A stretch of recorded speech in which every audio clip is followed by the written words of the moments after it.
everybody. I'm Maya MacGuineas. Thank you for joining us as the Committee for Responsible Federal Budget kicks off our new exciting project, FixUS. I have never been in this space before. Have people come to events in this space before? This is great.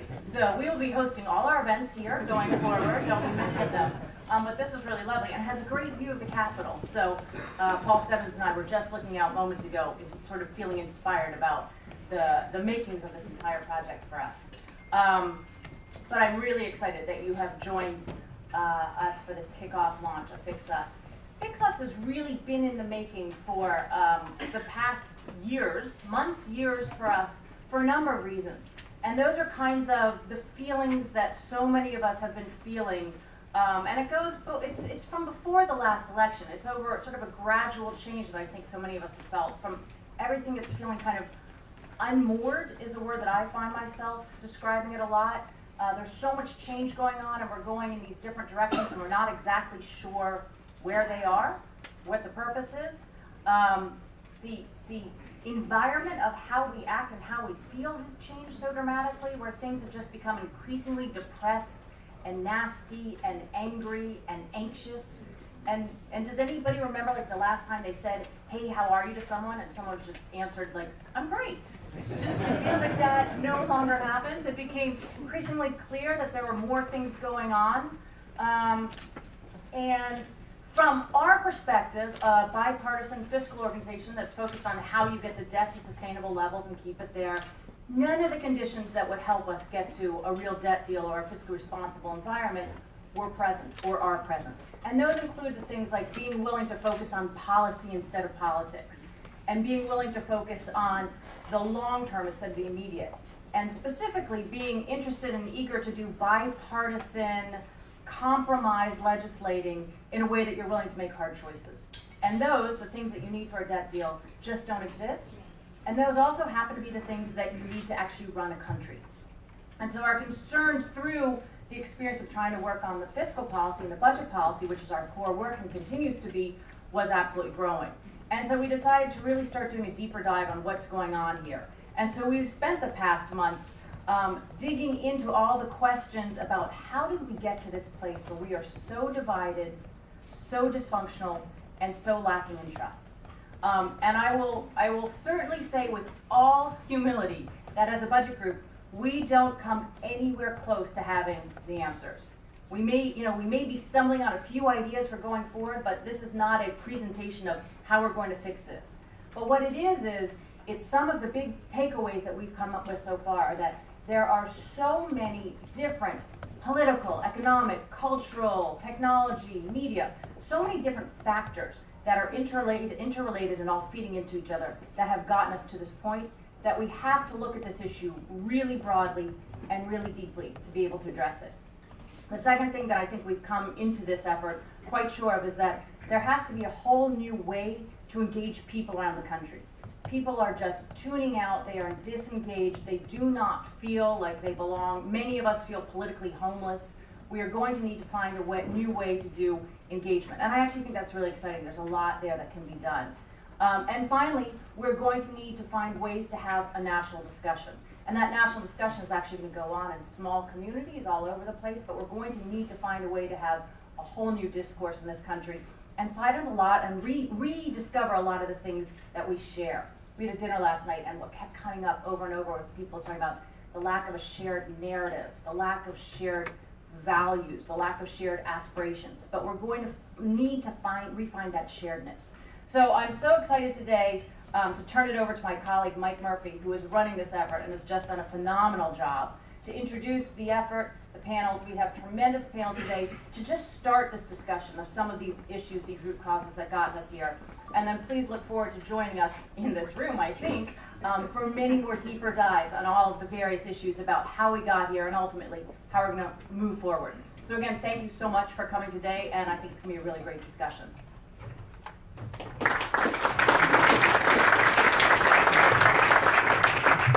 Well, thank you, Maya. Thank you all for being here. I want to thank our staff.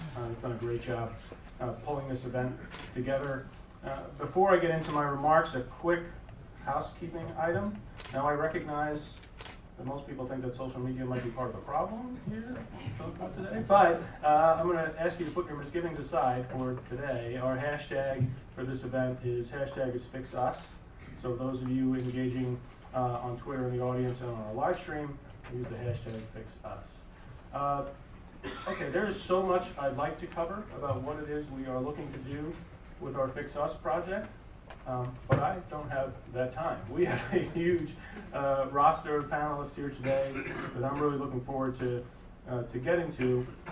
So instead, what I'm going to do is I'm going to try and lay out what it is that we're doing for FixUS by telling you a quick story.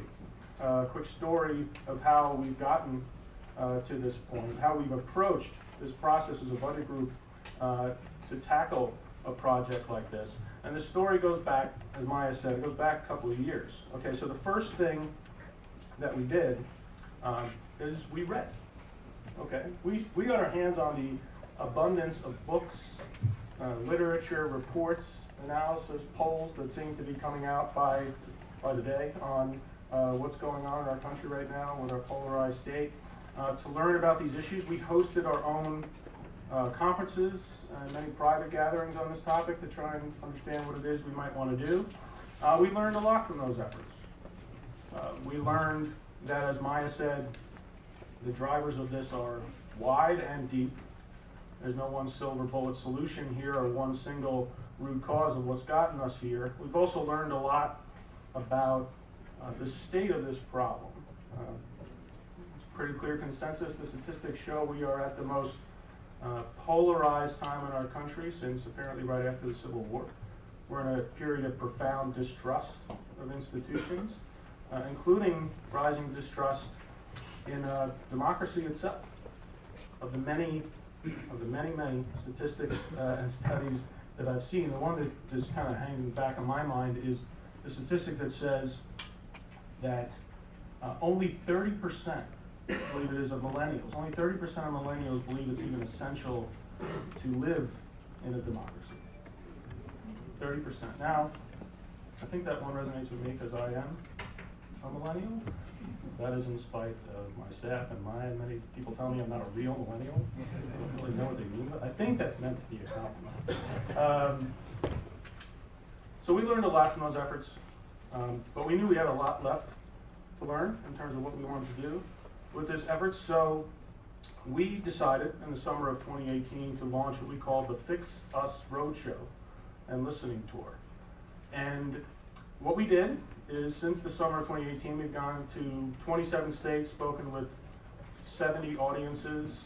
The concept was pretty simple. We're just going to go out, talk to folks about the state of our political system, the state of issues in Washington, see what people are thinking about, and mainly to listen to try and help inform what it is we might want to do.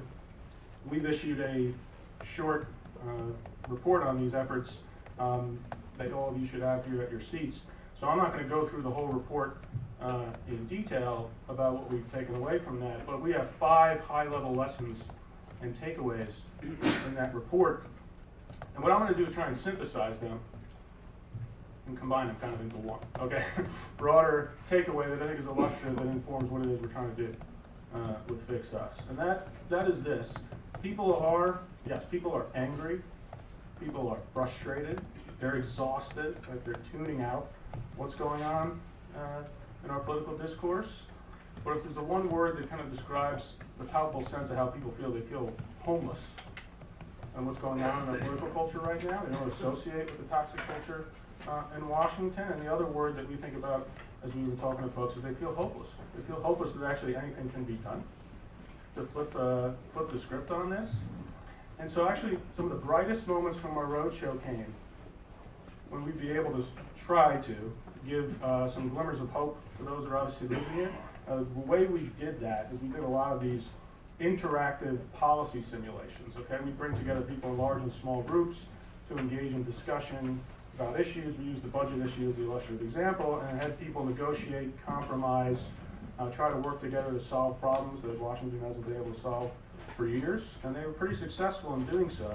And you could see the lights come off people's heads. We were pretty optimistic about that. And we'd have people coming up to us all the time after the events and saying, oh, this is great, Mike, but how do you scale this experience for everybody and to give some folks optimism.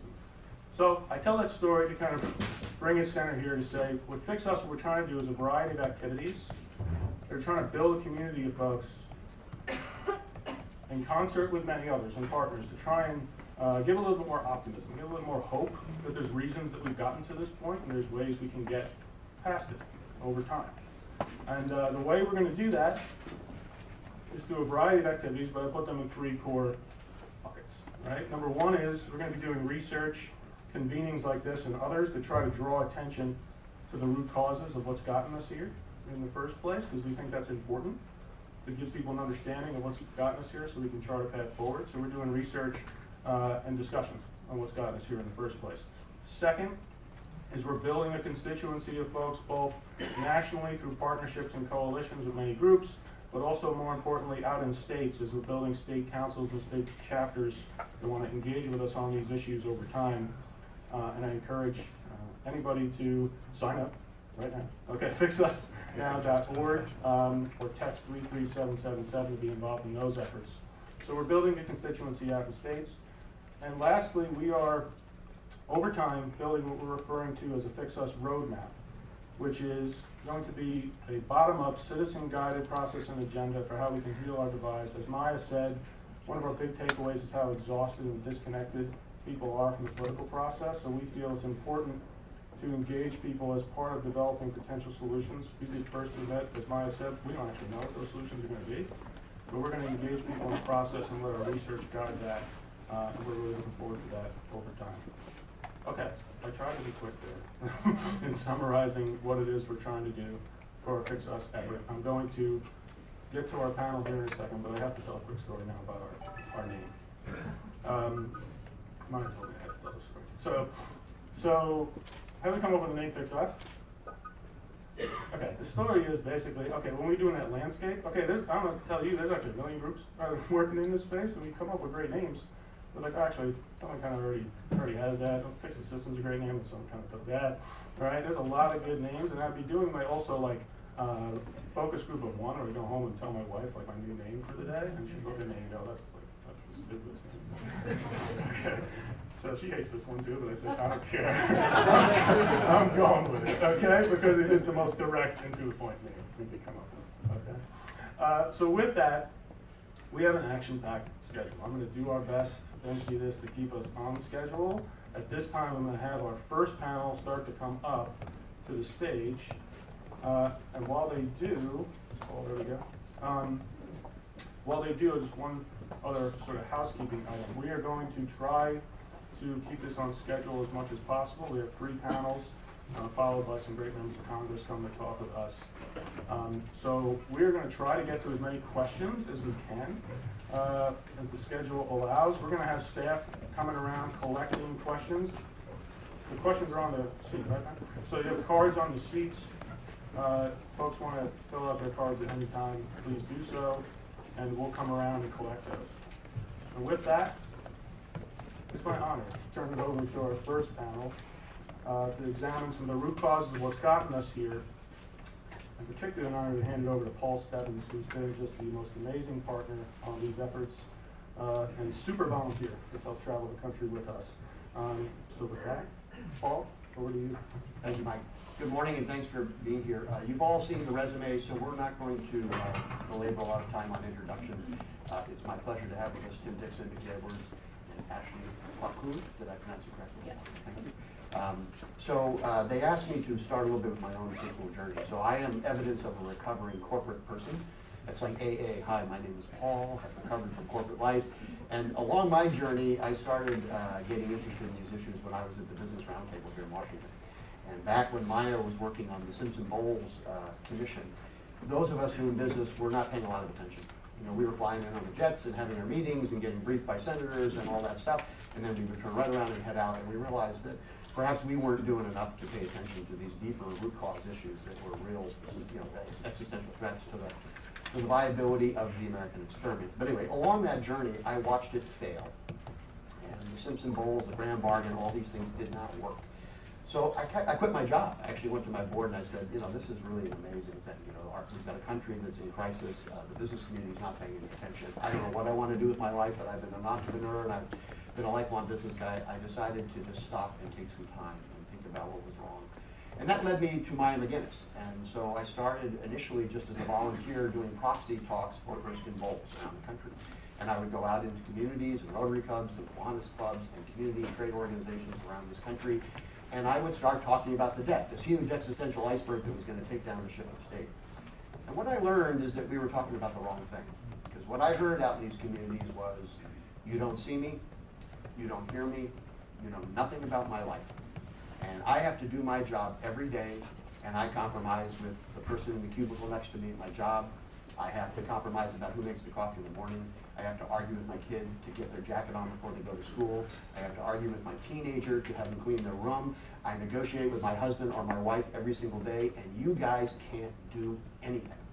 And I heard rage, anger, frustration, disappointment, and what I really heard was, what happened to my country? What happened to my country? I don't feel part of it. I feel marginalized. I don't see any hope for myself. And I began to think, wow, okay, the debt is a big issue, but this is a much more profound issue. There's a deep sense of disengagement, a sense of political homelessness.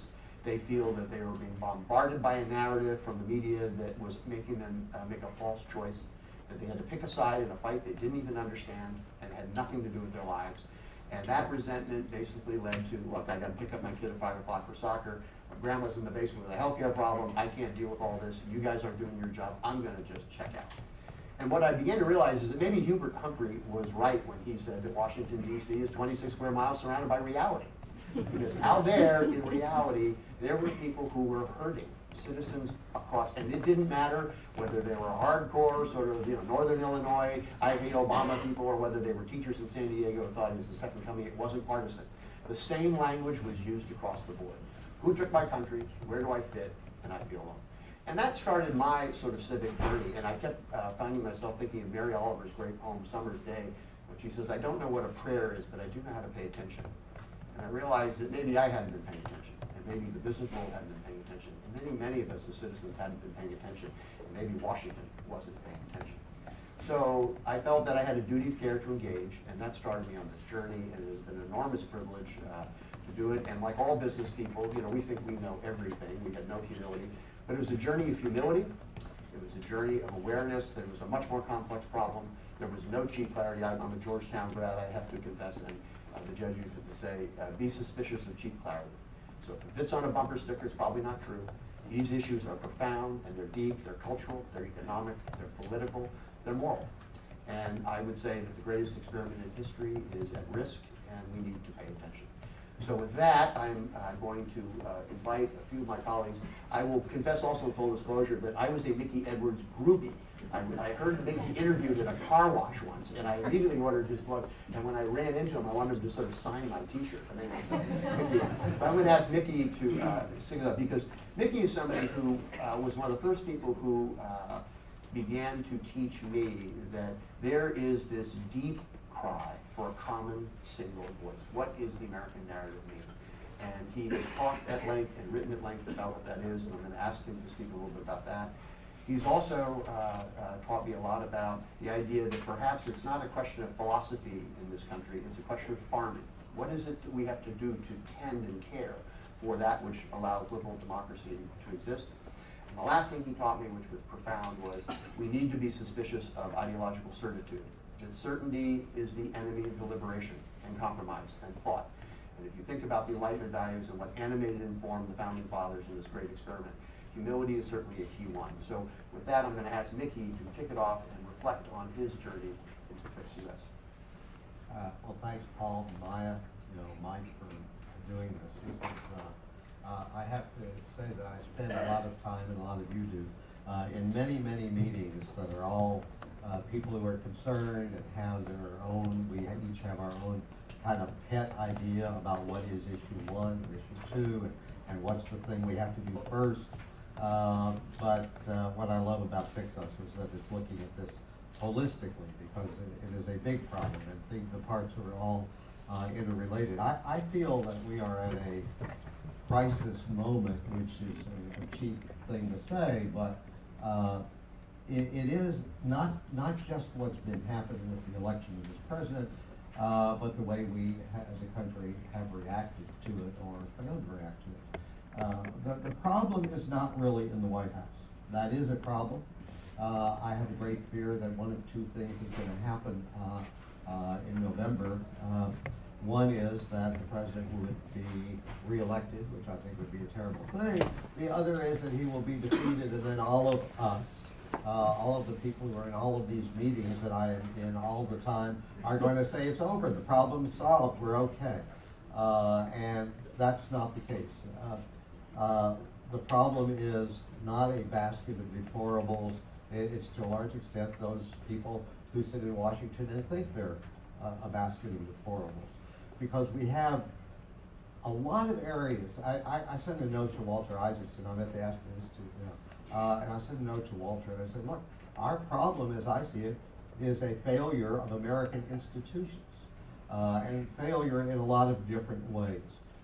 In the political system, it doesn't matter whether you're liberal or conservative, Republican or Democrat, you don't give a damn about process.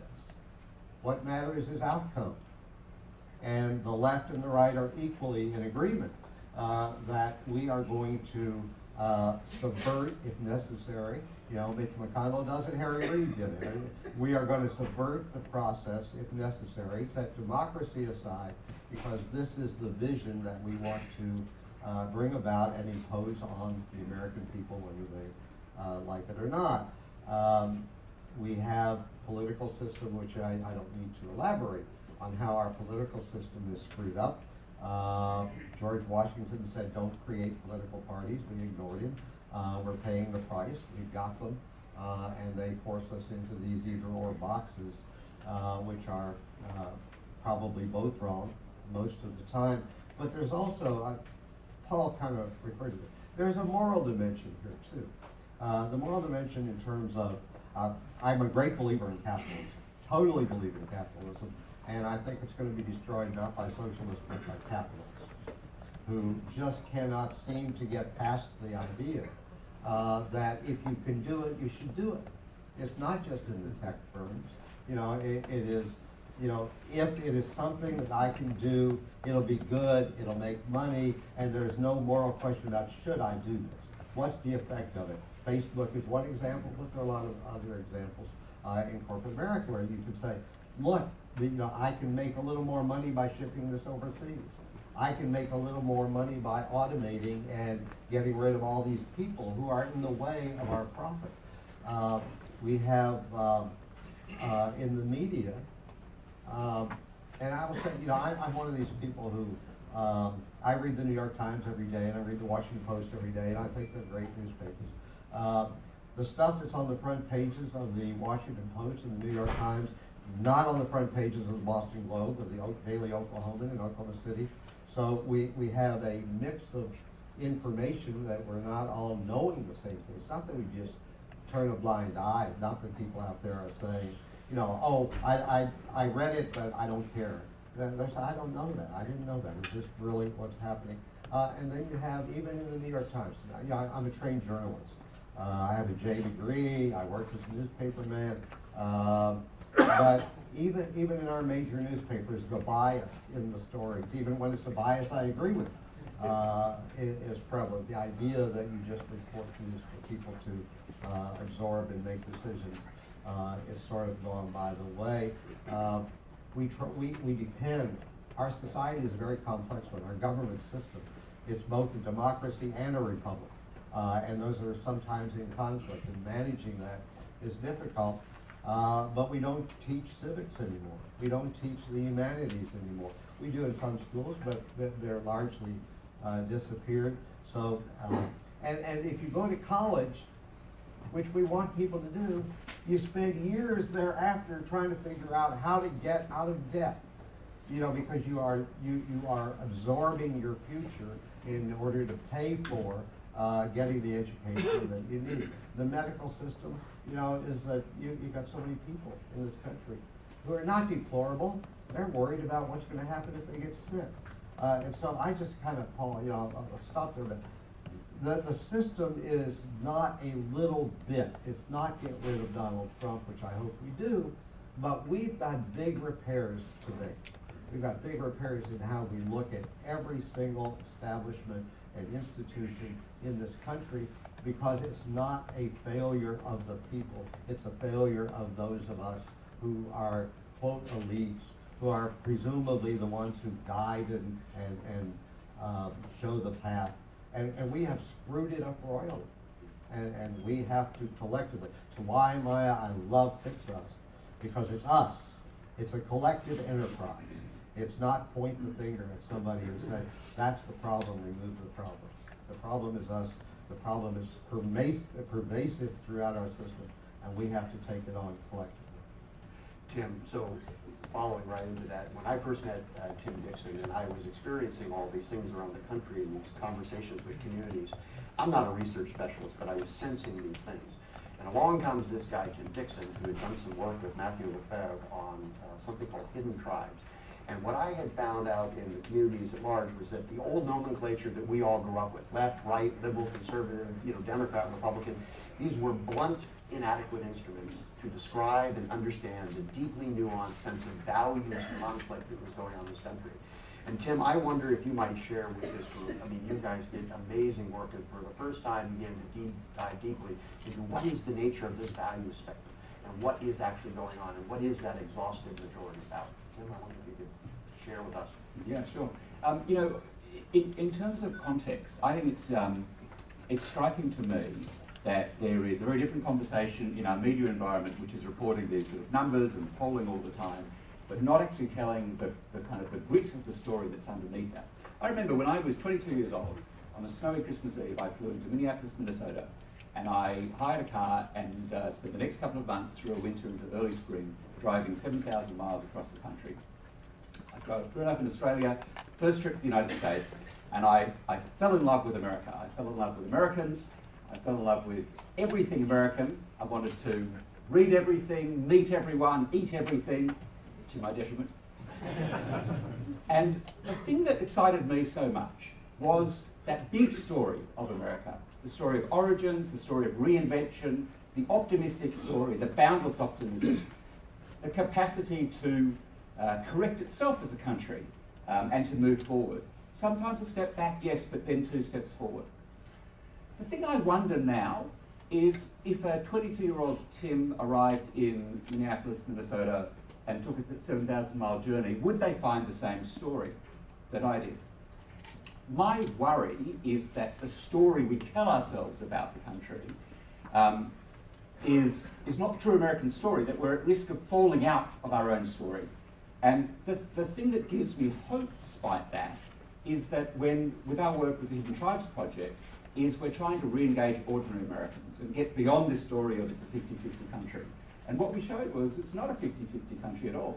We found 7 different segments of the population based on their values and their worldview. And the majority of them are not defined by their polarized political identity. There's no question that there are some, but it's still 14% of the population in our research, very active and driving the conversation on social media, and their voices are being elevated. But there's so much more nuance in between. And that nuance is, there are different groups. There's sort of moderates or traditional conservatives, traditional liberals, there's people who don't have a political identity at all. There's people who are disengaging, who feel invisible from the conversation. But one thing that unites this exhaustive majority, we call the 67%, is a sense of they're really frustrated with the fact that they don't feel represented in politics. They're frustrated by the unwillingness to compromise, and they want the country to move forward. And it's not a sort of a tepid attitude they have. The thing that struck me in our one-on-one conversations is the passion with which ordinary Americans say, why can't we make progress together? These political debates are just not that important. We shouldn't be tearing ourselves apart over them. And just to give you one example, we're currently doing a much deeper dive, a day-to-day conversation with a group of about 100 Americans at a time that we're going to be releasing results from in the near future. And to incentivize people to participate in ongoing conversation, video journals, conversations online, etc., we give them gift vouchers. And so just before Christmas, we came to the end of this period with the participants. And we sent out our gift vouchers for the participants. And one guy immediately writes back. He says, I want to send this voucher back. I don't want to get any reward for this. I want to thank you and contribute to you guys, because this is the first thing that's made me feel heard as an American. This is the first conversation I've had with other people. Not everybody agrees with my point of view, but I have begun to feel hopeful about my country again. And I feel like we could start a movement. And that is the conversation we hear from so many people who currently don't engage at all, but it does make me hopeful. Thank you. So Ashley, you bring to us a wonderful perspective. Ashley's background has been to travel many parts of the world and analyze, evaluate, assess. What are the triggers when you watch the idea of liberal democracy, the idea of community begin to erode? And it's never a single moment. There are these incremental signs that things are coming.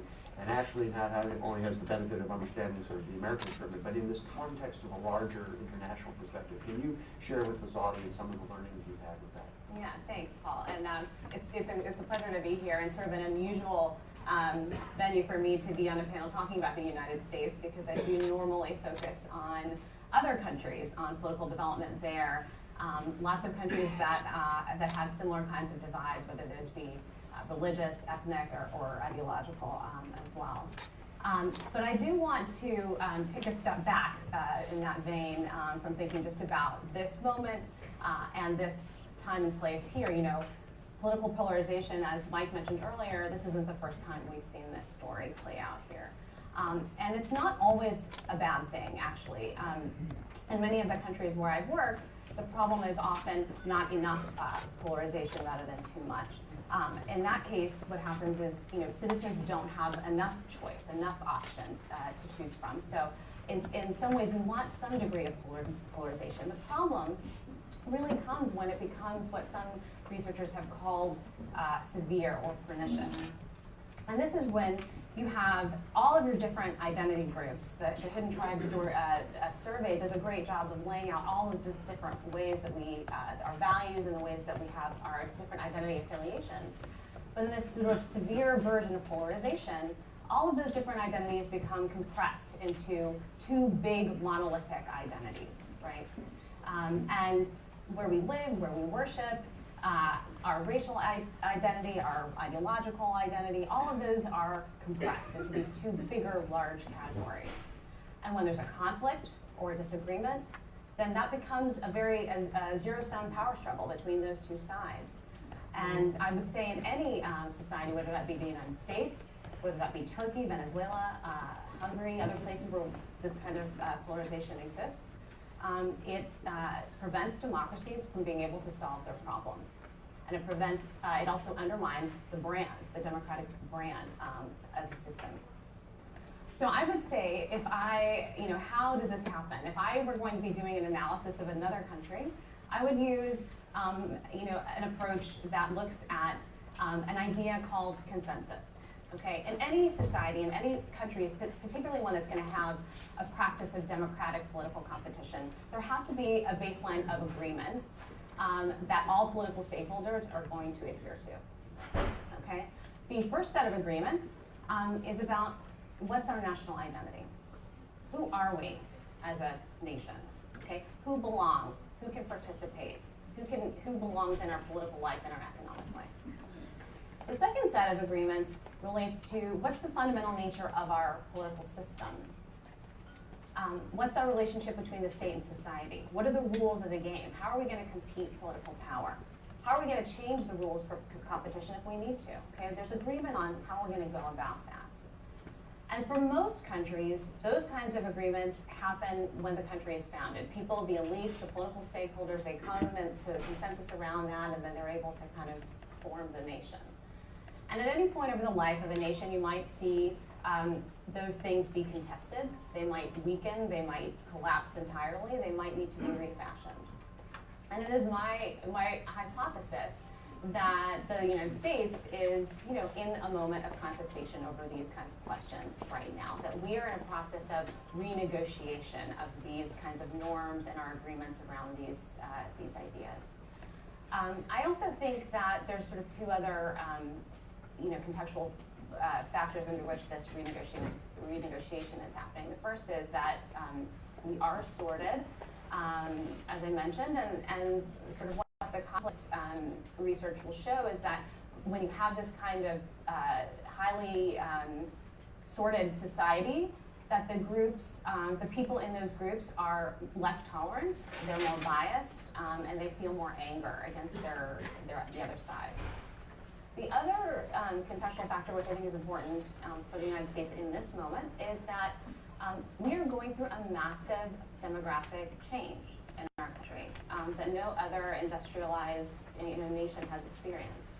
We are seeing a historically dominant white population group take a different share of the population going forward, and the largest share of the population will increasingly be minority groups. And so there's going to be a different makeup of our population as we think about America. And so as I think about how we're going to renegotiate our consensus, who we are, the nature of our relationship with the state, I think all of those things happen in the context where we have this sorting, where we have this kind of changing demographics, and that kind of is going to be the process by which we have to go forward.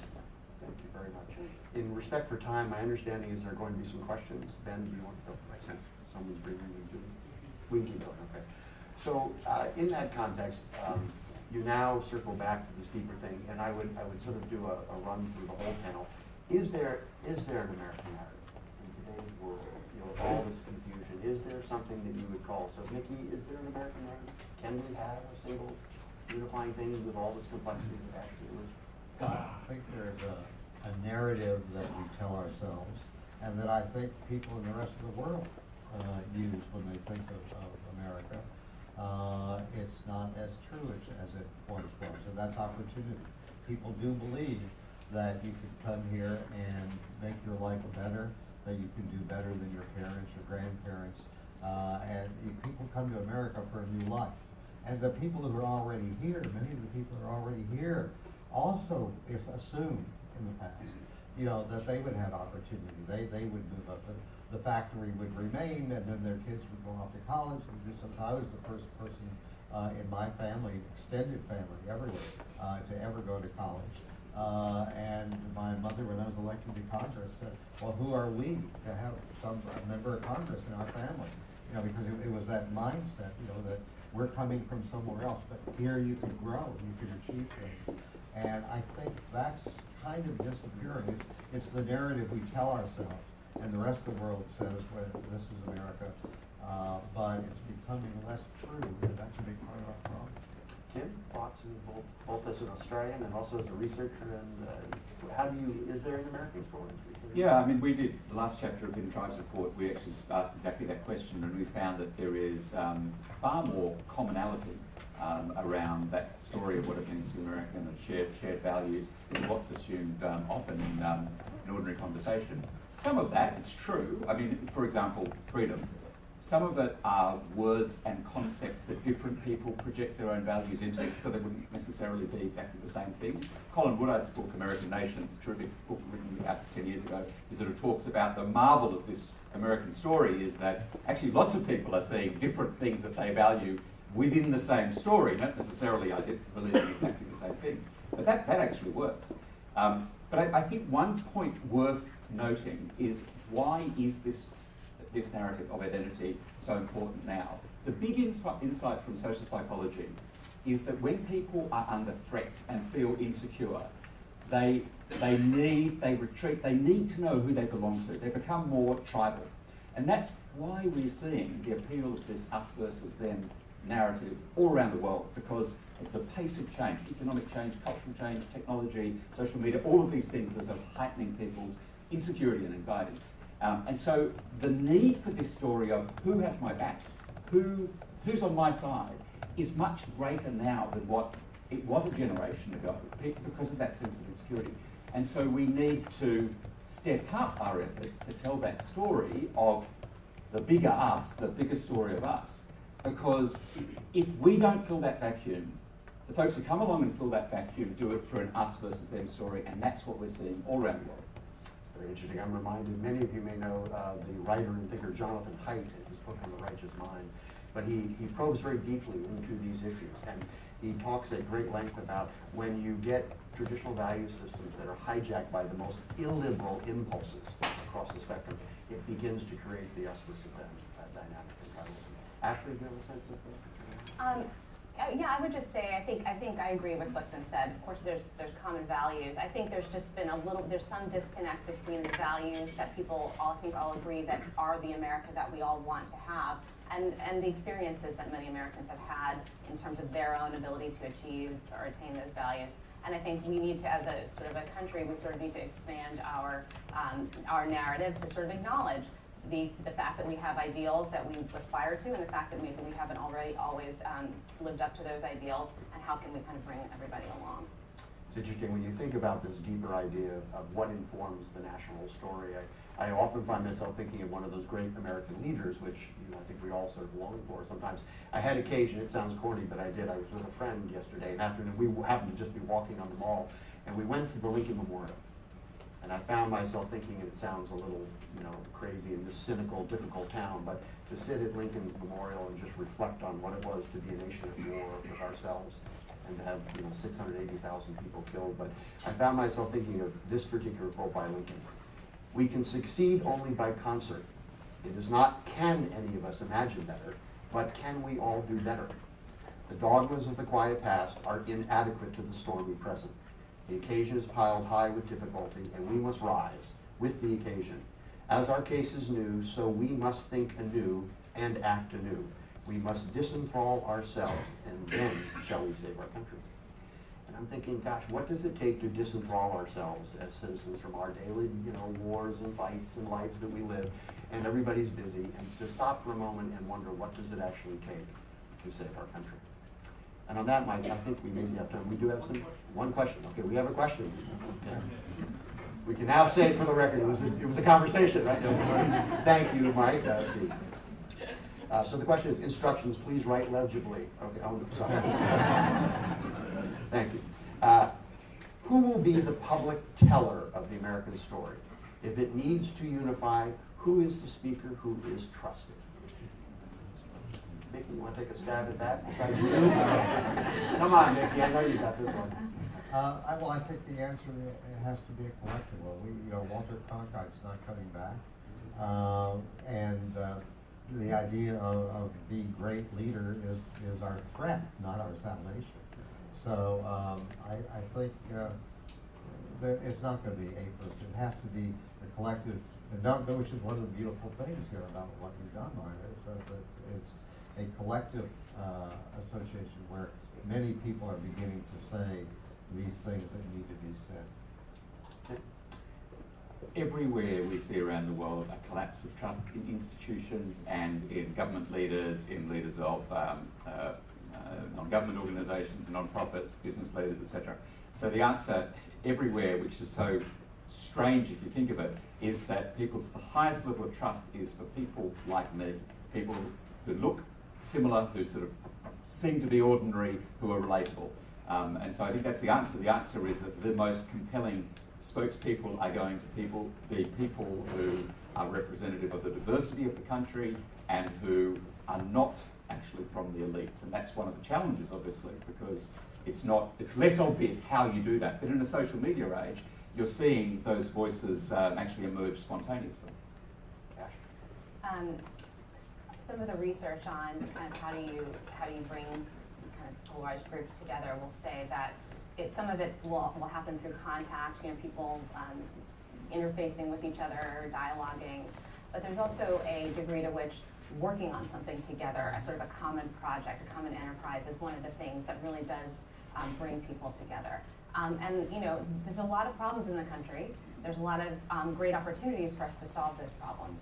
And I think if we have the right kind of leadership in different parts of our society, at government levels, in business, in the nonprofit sector, in the religious community, I think that if people can rally around the idea of getting something done and doing something, then that can be a new kind of starting point for who we are and where we think we can go. When I traveled with my journey, and then we'll wrap up this panel, but I had an extraordinary opportunity to meet so many people across this country who were in this state of frustration. And you asked about who would tell the story. They can tell the story. They want to tell their story. They want to be part of a larger story of America. They want to tell their individual story. And I found huge wisdom out there. You know, this isn't about being the most knowledgeable expert in the world. It's about that old horse sense, that gut sense, that sense of living your life every day and validating the values. You know, the Jesuits used to talk about the anonymous theist. Well, there's an anonymous American out there who is very much living and validating our values and shared enterprise every single day. And I think that I didn't see cynicism, I did see hope. And I think that I also saw a great longing to restore humility, humor, and grace in our public discourse. That's what was missing. They don't want a magic answer. They just want the civil sense of community and to bring a little bit of humor back to our public discourse and a little bit of grace. And on that, Michael. Thank you. Thank you very much. We'll have our second panel come up to the stage. As you can tell, there's a flaw in my design here. These are act panels. We're moving along pretty quickly here. Yeah, we're getting a lot of questions. I'll commit one way or another. We'll acknowledge these questions at the end of the event, or frankly after people are putting their names to, so we'll be able to follow up.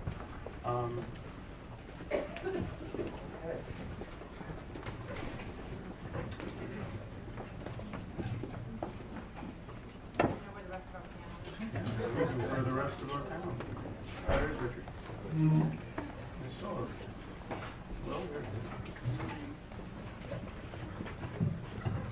So as our panel's getting settled here, by way of brief introduction and pivot to this panel, that was a great discussion broadly on the nature of the problem, drivers of what's gotten us to this point.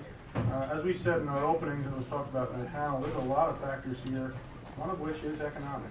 A lot of people have been studying this, thinking about how economic drivers and potential policy solutions need to be on the table to talk.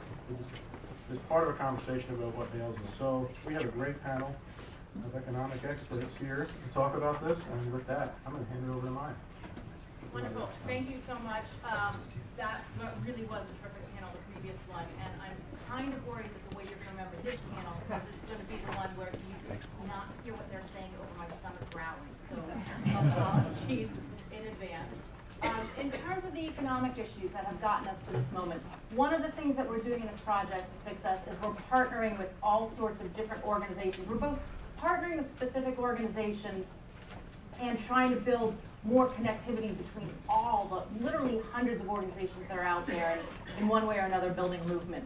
And we have great partnerships on political reform with the coalition Fix the System, and we're doing great work with More in Common, building a whole network of policy experts who are as frustrated as we all are not being able to move issues in a sensible way in a dysfunctional government.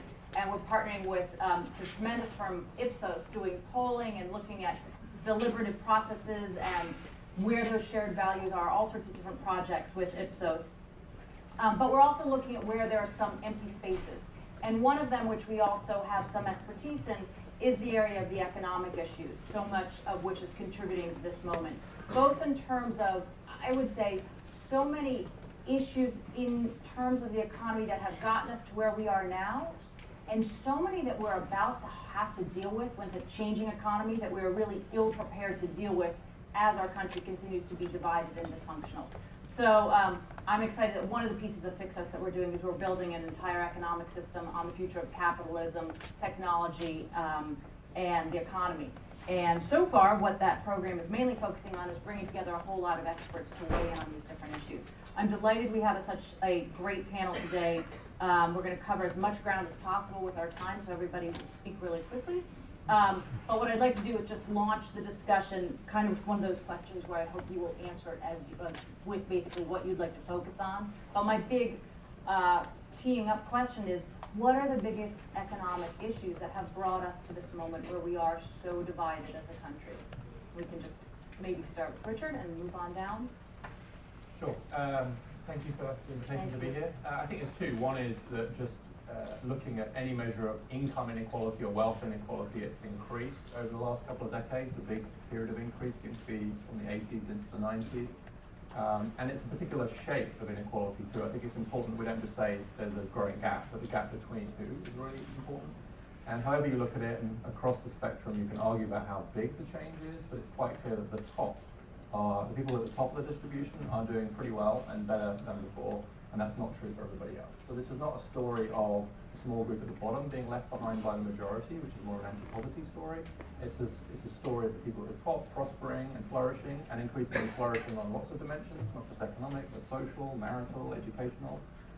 And the bulk of the population not having the same increase in growth. And the second issue is the extent to which that predicts the next generation's inequality. So we've already heard about the issue of opportunity, and I think the extent to which in the US you can predict the outcomes for kids based on the position of their parents is just normatively too high. We have a long conversation about how high should it be, but it is quite clear, to me at least, as I look at this, that the whole idea that in the US birth is not destiny, everyone can rise only in America, is just not empirically true. And it seems to me that for the US, if it's not the case that we can do a better job of ensuring that a kid born poor can rise, and that a kid born rich doesn't get entitlement at the top. If we can't do that in the US, that's not just an inconvenience or a difficult set of statistics, as it might be in other countries, it's an existential problem. Because if the US isn't about the idea that birth isn't destiny, and hasn't been from the beginning, then I'm not sure what it is about. What is the idea of America if it isn't the sense that this is a country where you make your place rather than knowing your place? And it seems to me that the evidence that that's not as true as it needs to be is a big part of it. Could you do me a quick favor and talk a little bit about opportunity hoarding and some of the other things you've talked about? Just because I mentioned to my son last night that he will not be getting individualized SIT prep classes because I'm worried about opportunity hoarding. And he didn't really understand that, but I have been so influenced by your tremendous work.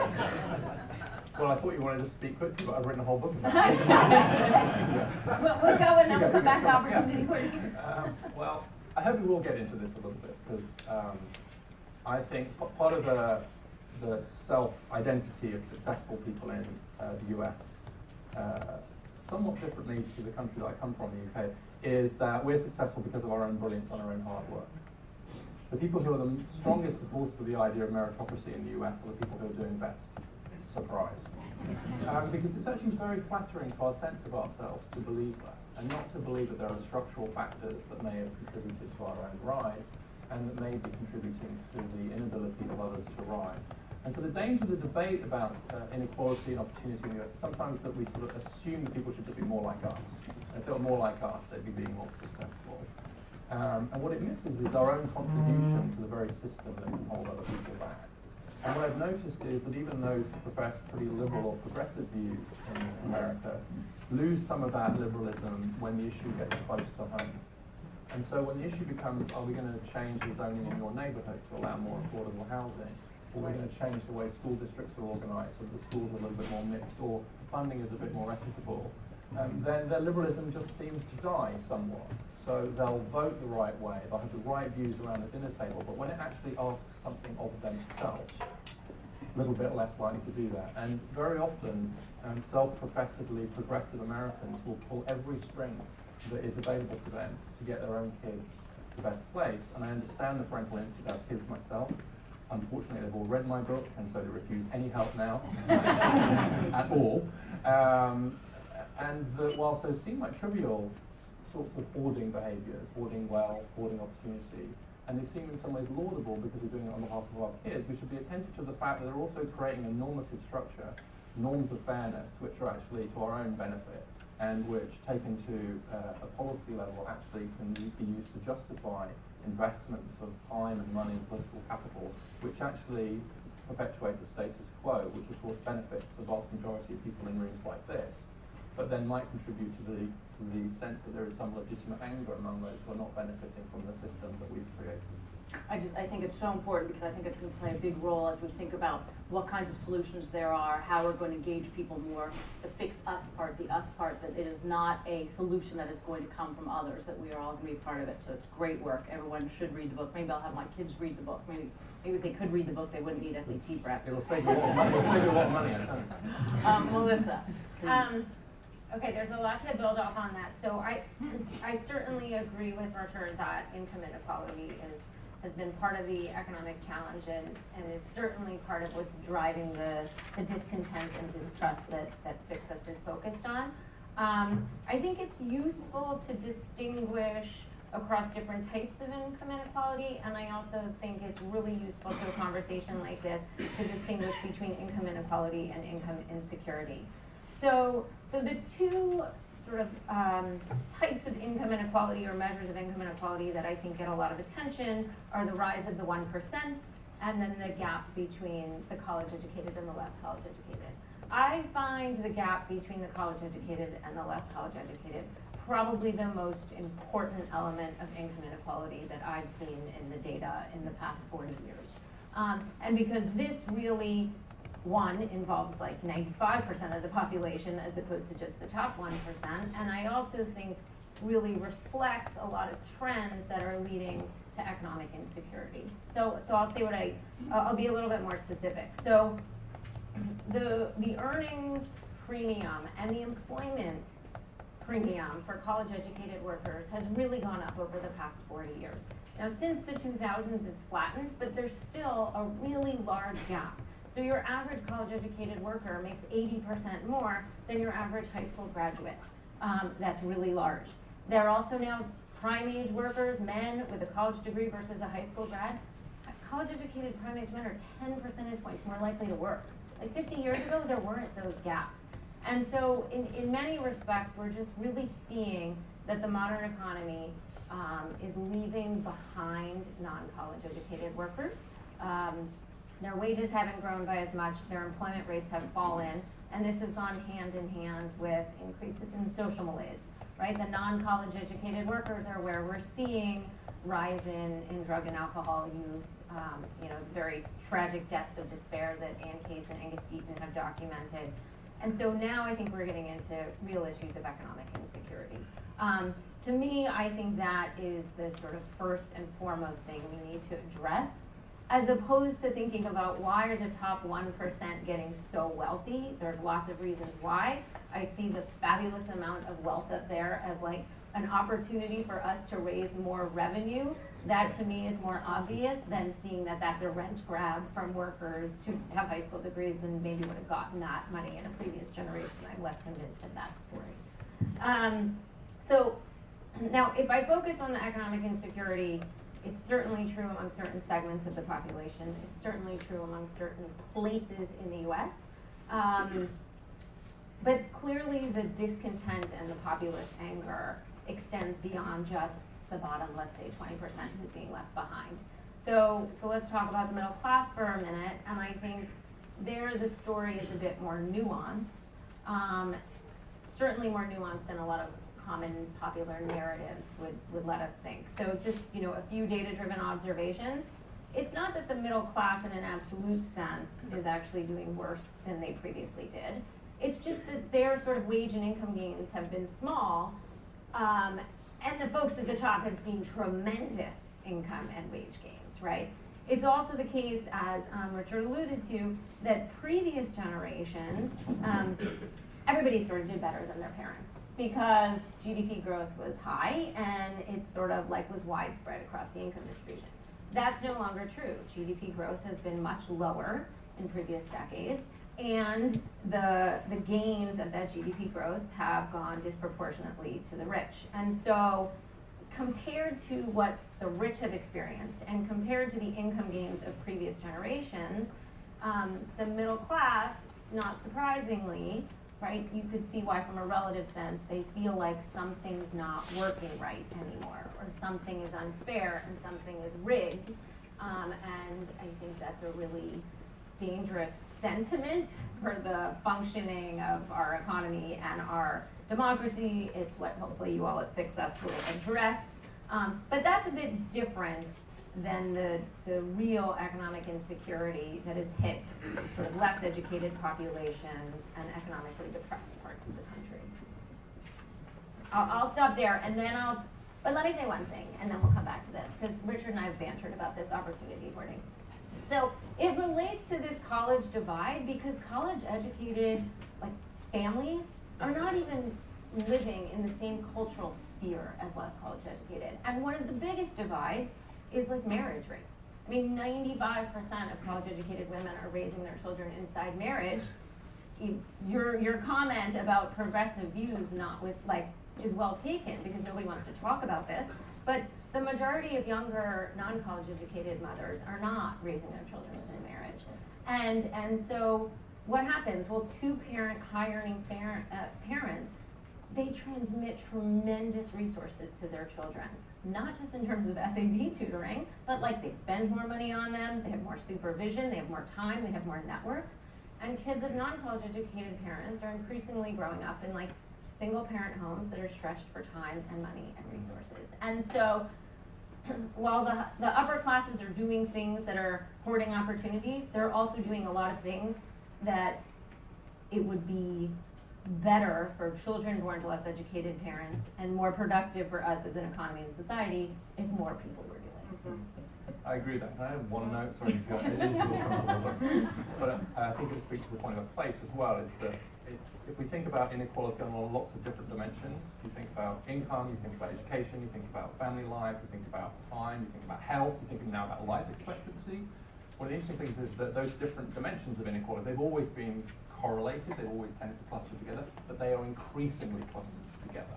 And so by geography, by health, by marital status, by income, so it's as if like the people who are at the top of the distribution on one dimension are increasingly likely on the top of the distribution on all the other dimensions as well, and the opposite is also the case. Yeah, I wanted to build on both your comments.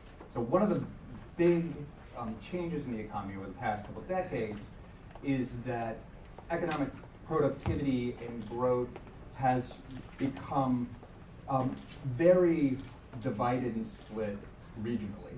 So there's a stronger and stronger correlation with population density and economic output as an overall share of the economy.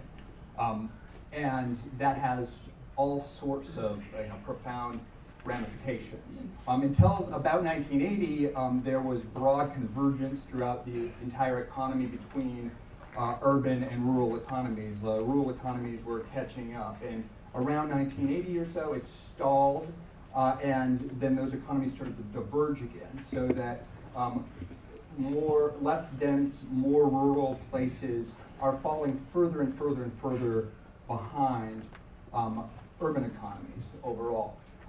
And that has big implications because the population of people who live in cities and who live in exurbs and rural areas is, it's not randomly distributed.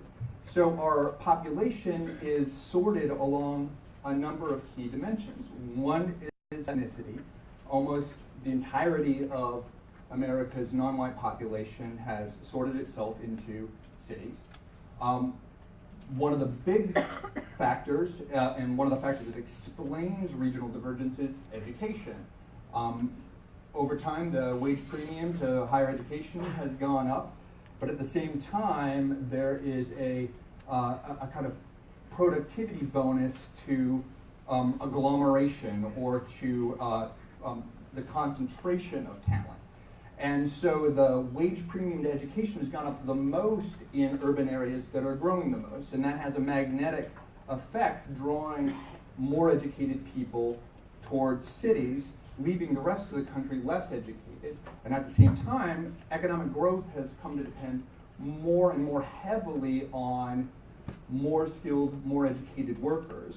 So you get this kind of, you get a virtuous circle in the high productivity urban economies and this kind of death spiral everywhere else.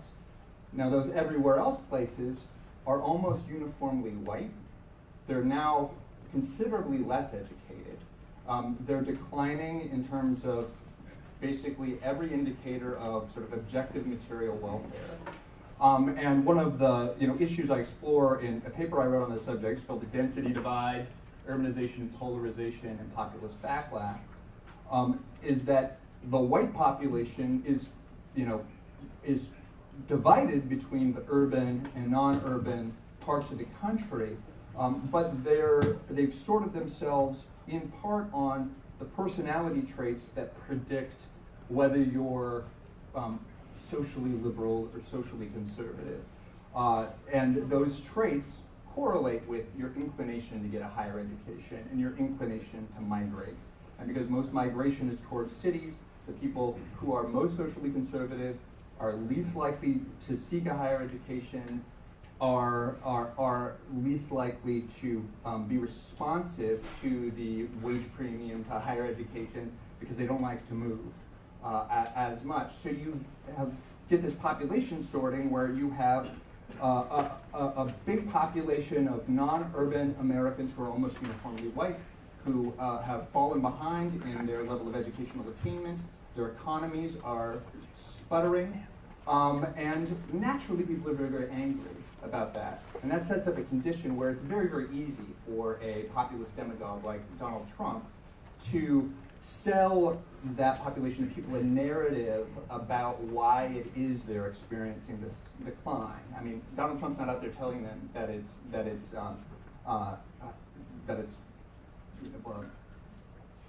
whatever economists actually tell you about inequality or something like that. He's telling you that the immigrants are taking away your jobs, the elites in the cities aren't looking after you, they're sending your jobs abroad, cities are hellholes of crime and full of infestations of homeless people, yada yada yada, and that the way to save our country is to attack the other side. That's very inflaming, that's incredibly divisive, and the core issue is this, I think, this economic stagnation that's going on in lower density America, but that has big cultural components to it that aren't contained to economics. Right, so perfectly illustrating this belief that we have that there's political problems, there's economic problems, there's cultural problems, there's institutional problems, but they're actually all so integrated. So you need to think about them both on their own as what do you do to fix these pieces, and also how do they affect the other pieces. So because part of our name is Fix, let's do kind of a quick question round of, for each of you, if you are the czar and you can do any fix you want and make any change you want, what would that one be? And then if you're living in an utterly dysfunctional period where Congress can get nothing done and you want to find something small that might make a little bit of a difference and move us towards something bigger, what would you recommend for there? How much money will I spend? You can spend as much money as you want as long as you fully pay for it. Responsible money. Well, I think we can't underestimate this connection between insecurity and risk. I think the focus on security that Melissa did is exactly right. Because that's really, I think, inhibiting a lot of people. And then Will's point about people not moving seems to me to be part of the same issue, which is we tend to think that the real enemy of capitalism is socialism. It's not. The real enemy of capitalism is pessimism.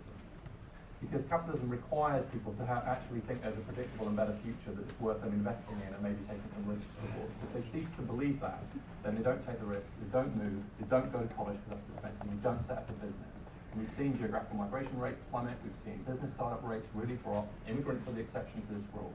And so actually there's a real fear, and I actually worry about this a bit in our own work, in our own narrative too, which is that the sort of American carnage story from the right and the sort of new plutocracy story from the left actually has quite a chilling effect on the psychology of capitalism in a way that I think we need to be quite attentive to. So I just wanted to add that. So for my money, and Melissa does a lot of work on tax credits and I think helping people in the labour market, we're definitely in a position whereby the amount of income being delivered to critical groups in sort of quintiles 2 and 3 in the middle from the labour market is insufficient for our economic and certainly our political needs. We have to live with the fact that there will have to be, at least for the foreseeable future, quite significant subsidies to those groups who are working class or middle class. How you do that is a very technical issue that Melissa and others have really kind of wrestled with. But I think in the longer run, our policy goal should be to make money matter less. Ooh, that's huge. Because it's easy to talk about Gini coefficients and what's the gap here, and moving money around is practically simple and politically difficult. Actually, it seems to me the real issue is to slightly decluster the extent to which my opportunities, my kids' opportunities, my housing situation, my educational situation is so closely tied in the US to my bank balance. And that's about investment in certain public goods. I would do wage subsidies, but then there are certain public goods where actually the goal, rather than move money around, I have to get some money from the rich, but make money matter less. Okay. I think the biggest policy emphasis and maybe I set myself up for this, but the biggest policy emphasis has to be increasing skills and increasing college attainment rates in this country. There's I think a false tension sometimes in the policy debate on this as to whether the answer to our income inequality is education versus sort of raising worker voice or changing corporate governance. It's a false tension, but if I had to emphasize one, it would be increasing college attainment rates. That's not to say free college for all. It's certainly not to say forgive the debt of existing college graduates. 70% of high school graduates go to college. I don't think the problem anymore is that not enough people are going. Not enough people are completing because half of college attendees in this country attend non-selective under-resourced schools. So I would put a lot of money towards improving institutional capabilities, student services, course offerings at community colleges and state universities. That would be my first thing. Second, along the lines of what Richard said, shore up our safety net. There are people who are really struggling. We should be targeting our safety net resources on those populations. We don't do enough to support children. We don't do enough to support families. We don't do enough to provide or subsidize housing for low-income individuals. We certainly shouldn't be making it harder for low-income individuals to access food stamps or Medicaid. But this also means that I strongly oppose things like universal basic income or things that would spread fewer resources across more people, including less needy people. We need to be targeting more resources on the people who really need it and will benefit from it. And the third thing I would do actually is really make serious place-based investments. I think economists for too long have been far too flippant and optimistic about just getting people to move. Aside from all the human reasons why people don't want to move, it's actually no longer the case that non-college educated workers even have a wage premium to obtain if they go to these thriving cities, right? That used to be true, but now that wage premium is sort of restricted, that urban wage premium is restricted to college educated workers. I just don't think, for a lot of reasons, we can give up on rural labor markets and struggling cities. So I do think we need, again, really targeted place-based investments, not these diluted tax credits that go to like suburbs that aren't actually really poor. So that would be my thing. And we could pay for all this. We just passed a $2 trillion tax cut that didn't increase the progressivity of the tax code in any way. So there's money there. Real quick, like, what are the easy things if we can't actually do anything hard? It wouldn't be that much money or that hard to allocate $20 billion towards community colleges, and that would do a lot of good. And it shouldn't be hard at all for bipartisans to get behind, rural broadband infrastructure, that kind of thing, and that could make a really meaningful difference to somebody's left behind rural areas. I've got a political recommendation and a economic recommendation. I mean, one of the most striking facts about the last election is that Hillary Clinton won the popular vote by almost 3 million votes. One of the fascinating things about that is that she only won majorities in 472 counties. Trump won majorities in 2,584 counties, right? But those 472 counties that Hillary Clinton won are 64% of the economy, right?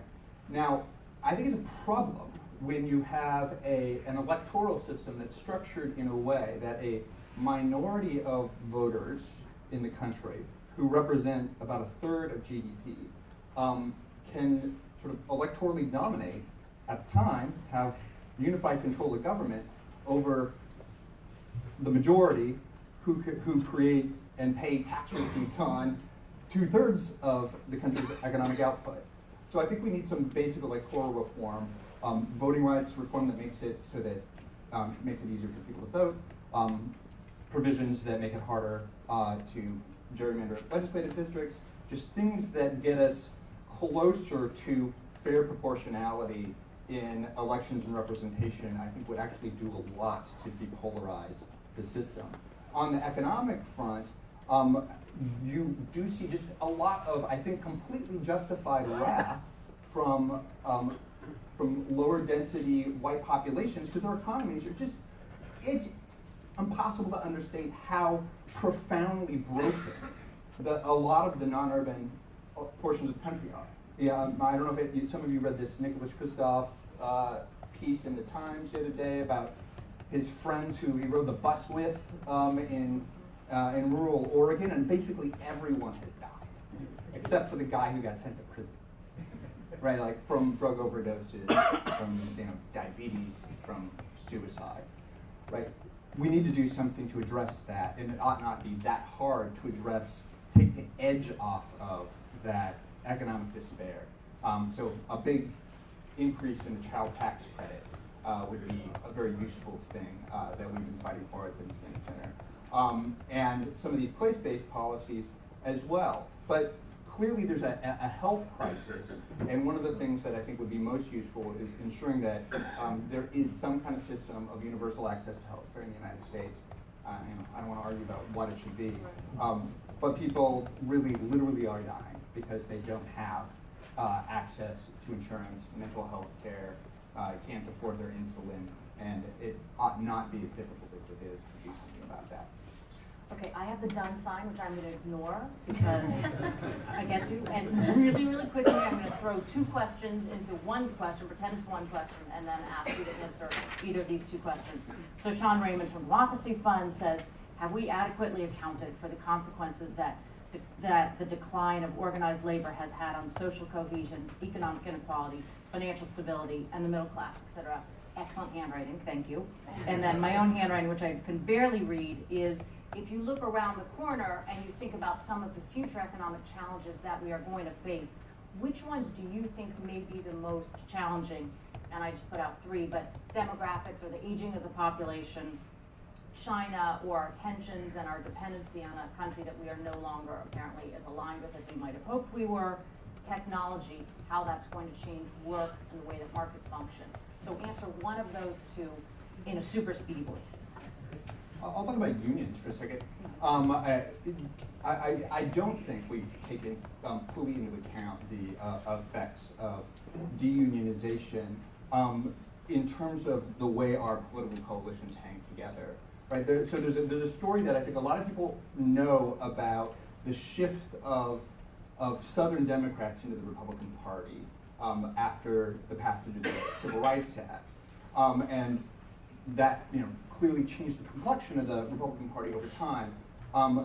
Over the past couple decades, as union membership rates have gone down, you've seen growing detachment of the white working class in particular to the Democratic Party, right? So you are losing a kind of working class cohesion. You are losing a kind of a coalition that is capable of advocating for itself effectively in the political arena to get things that are good for working class people.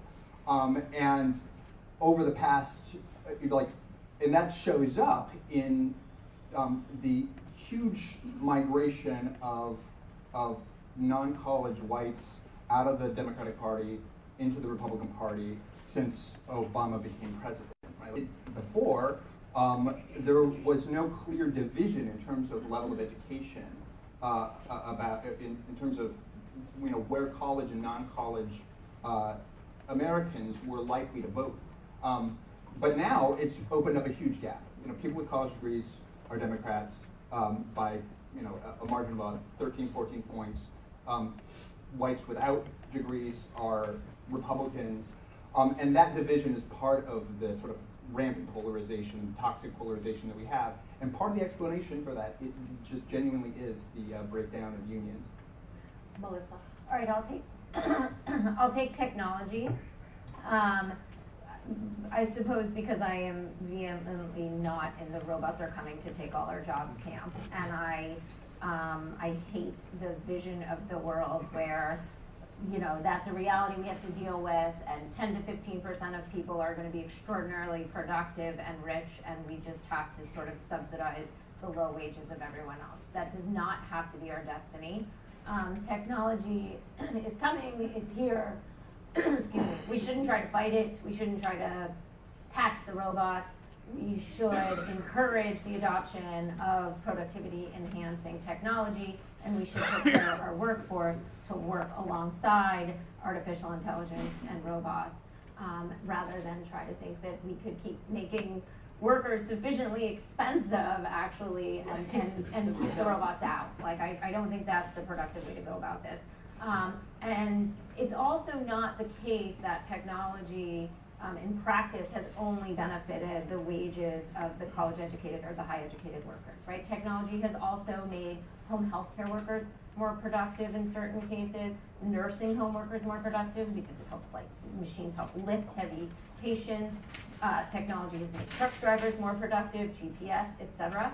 But what we need is, adept, creative, innovative firms that best leverage technology and workers together. And we need workers who have the skills that are complementary to technology as opposed to readily replaced by technology. This is a very reassuring vision. Good. Richard. I think I'll put trade and technology together. I think the biggest challenge we have economically is that we don't win the argument, which is a political economy argument, about trade and technology by having credible policies that actually help people through those transitions. We are very used as policy wonks to saying, well, on net and in the long run, this is good for the economy.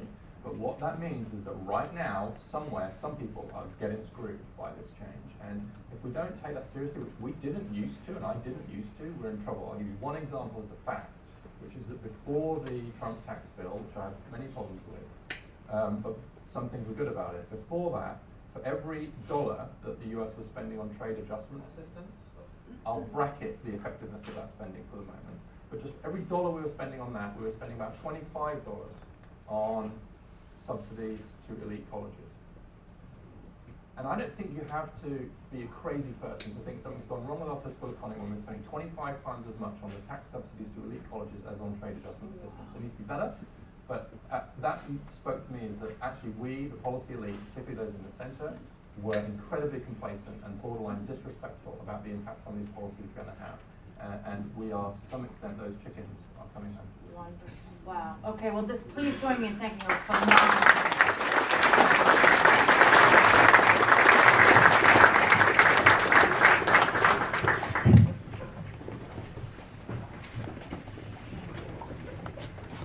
Thank you so much. That was a great panel discussion. We're going to move along. We'll have our third panel make their way to the stage. Remember at the beginning how I talked about we're going to try and inject some optimism? Well, now we're going to have some folks coming up that are some great partners we've been working with who are folks working on solutions on this. And so we're going to try and pivot to that topic here. Okay. You all set? How's the sound? You guys hear me? Great. So yeah, this is exciting. Look, one of the hopeful notes that I'll start this off with is that over the years, and I see a lot of friends, a lot of people who've worked in this space, and I thank Mike and Maya and Mike for bringing us all together. This is a full room, and maybe people are ready to take a chance on, you fail a lot as a reformer, and maybe people are ready now to take a chance on taking on the hard problem of fixing this country. This is really a practitioner's panel, and what we're going to do is we're going to go from sort of a national overview down to the ground level of where things are actually happening on one of our most important issues. We've got Niskanen, who runs Issue 1, the founder. He's also incubated a lot of the incredible work, and you do it very quietly, so this is something that needs to be celebrated. Kevin Kosar, who is a researcher and also runs partnerships at R Street, but you also are focused on one of our most important institutions, and that's Congress, and we'll talk about that. And Rachel Parrish of Welcoming America, the executive director, who's been there almost from the beginning, is fighting the immigration fight on the ground. And so we're going to talk about that a little bit. Just a little bit of background. So Democracy Fund commissioned a study, and Nick, I know you're involved with this, which looked at the 2018 cycle. And when you think about democracy reform movement and all the important issues, electoral reform, money in politics, et cetera, what was found was that about 50 groups are dividing about $160 million. And 2/3 of the organizations in the space are essentially operating with a $2.5 million budget.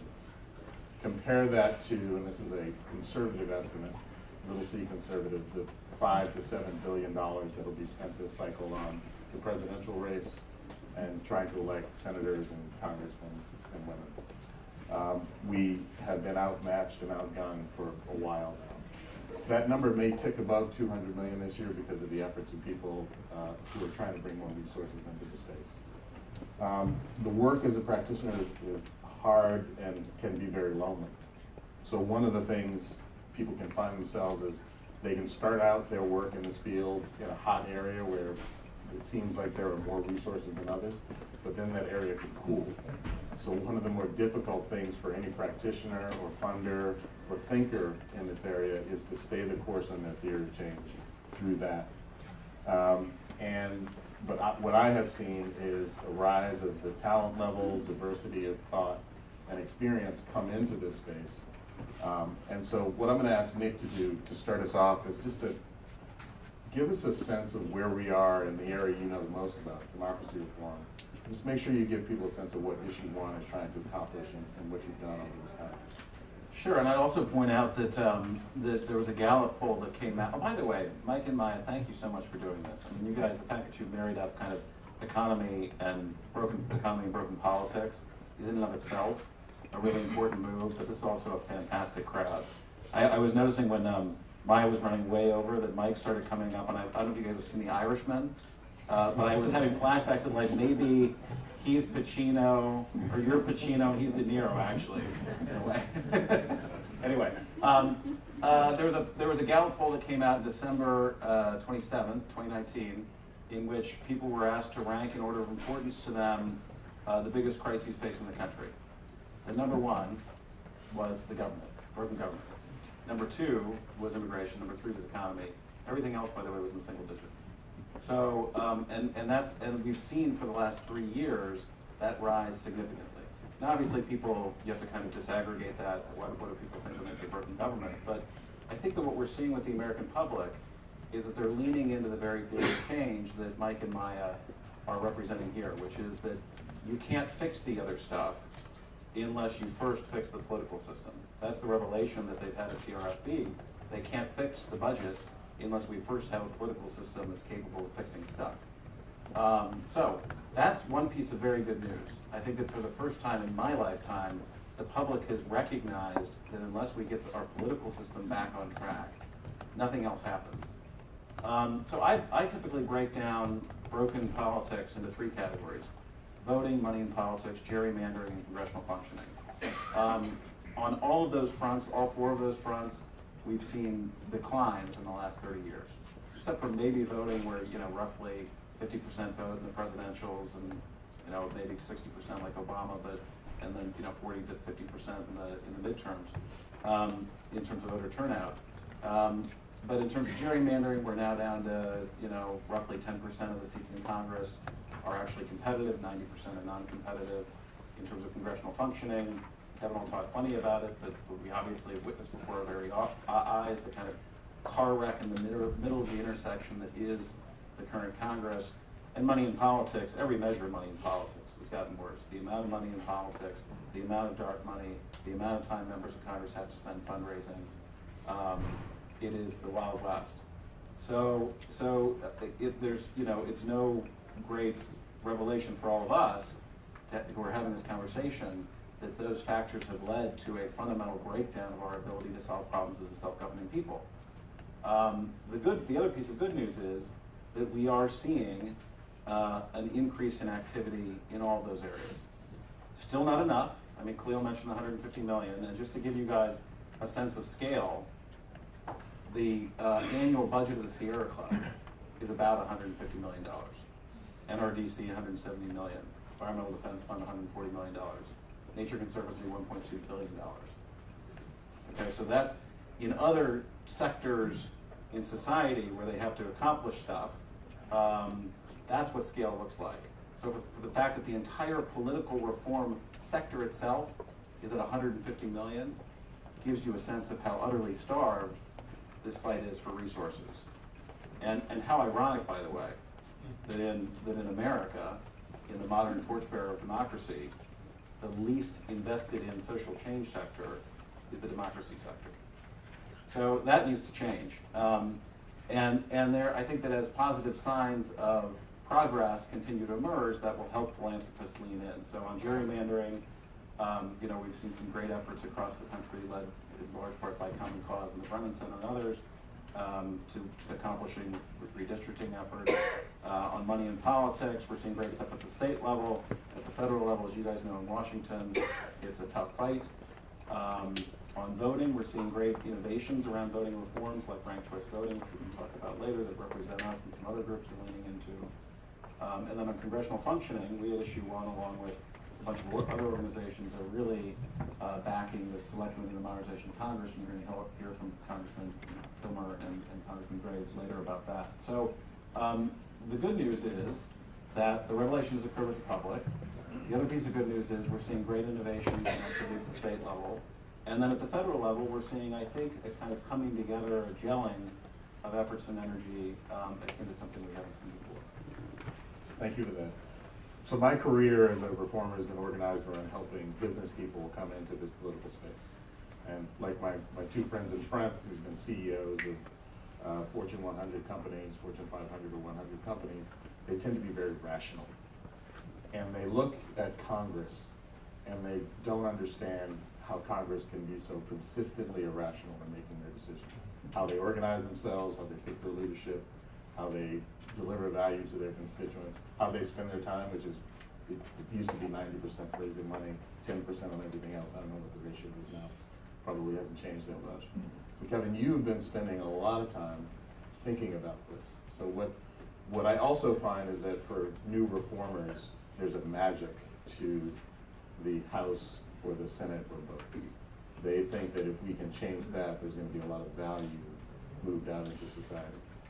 So where are we in terms of the worst of what Congress is doing to organize itself?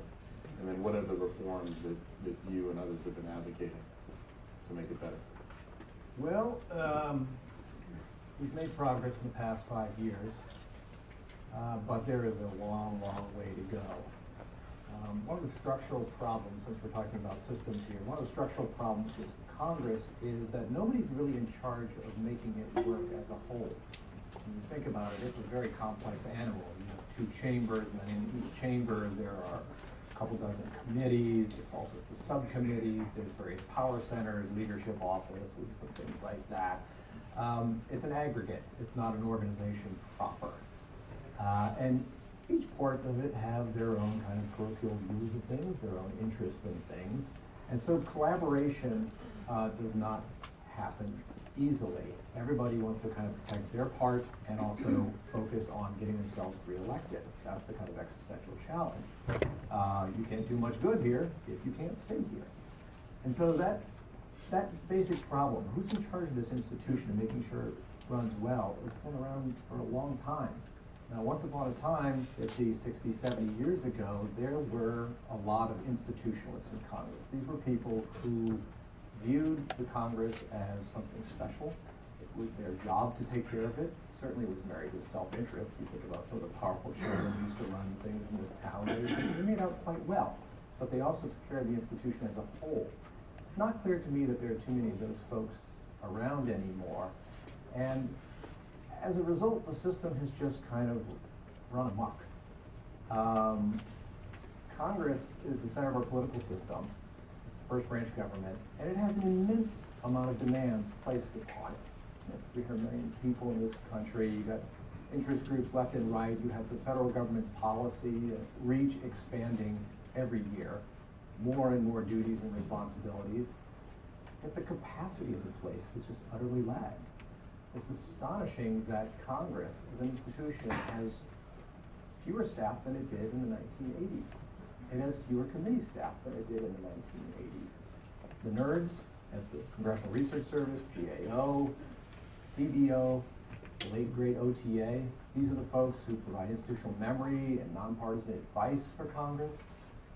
The number of those folks has also gone down. We have fewer people trying to run a bigger, more complex country than ever before. And moreover, the folks who are here have less time to actually spend on policy and problem solving. Members of Congress, I believe there was a Congressional Management Foundation study a few years ago of the House of Representatives. Something like a third of the legislator's time was spent on policy and oversight.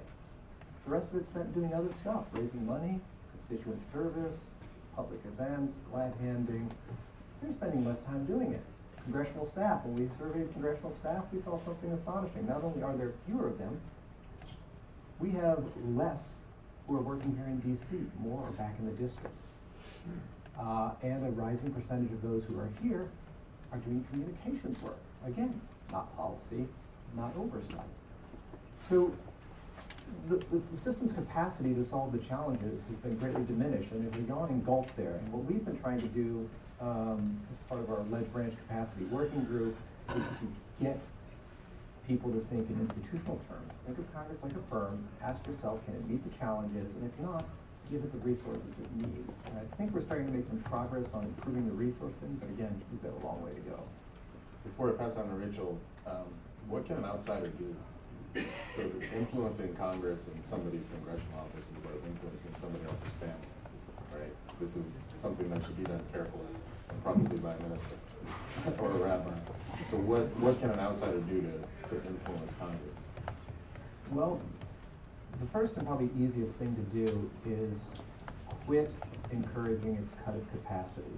We have members of Congress now who get cheered when they do things like, I'm not going to give all the money I have for congressional staff to actually hire staff. Instead, I'm going to give some back to the Treasury because I'm a person who's fiscally frugal. That's just penny wise and utterly tomfoolish, but there are huge numbers of people who will cheer that. Stop it. That's not helping. That's a rounding error, and it's only encouraging our government to get more out of control. So before my family moved to DC when I was 11, and Maya and I were educated in this wonderful area, my family lived in Newton, Massachusetts. My father was a minister there, and that's one of the best school systems, public school systems in the country. I remember having to sing this song called Mulligan Stew, which I think is an Irish stew. That's basically everything that's in the house that's not rotten. That was the 70s, that was the ethos. And the positive thing that I'll say is Rachel opens up where we are in immigration, especially on the ground. And if we did the analysis of the money going to immigration organizations, it would probably look the same as democracy reform organizations. We have a cohort of policymakers and leaders in part of the country that believes it's okay to build higher walls, take in fewer people, Nazi justification of asylum seekers, and et cetera, et cetera. I think there's a counter movement of people who their DNA tells them that that's not the America that we are looking for. You work on the ground. Give us a little taste of what you're trying to achieve at Welcoming America. Great name. And what progress you've seen in some case studies. First of all, I hope I can bring some silver linings to this dim conversation, and I think it's really clear that we can't make much progress without the structural reforms, and we also can't make much progress, not just on immigration, but on any problem, if we don't see each other as us. And creating that greater sense of we ultimately comes down to things that are in our power to do. So at Welcoming America, we see two things. One, we see where immigration is working very well, which is at the community level. And we see that the reasons why it can work really well are not because it's easy, but because communities with a lot of intention create that greater sense of we. And so for the last decade, my organization, Welcoming America, has worked with hundreds of community leaders essentially to do three things in the face of the sweeping demographic changes that our country has seen. And those three things are bringing their community together around the shared value of feeling welcome. And if you live in a community that's changed, and I bet most of you in this room do, you probably know that that sense of a community changing can be an alienating experience, both for you as an immigrant coming in and trying to navigate a new place, and as somebody who's lived in the community all your life and are seeing that community change.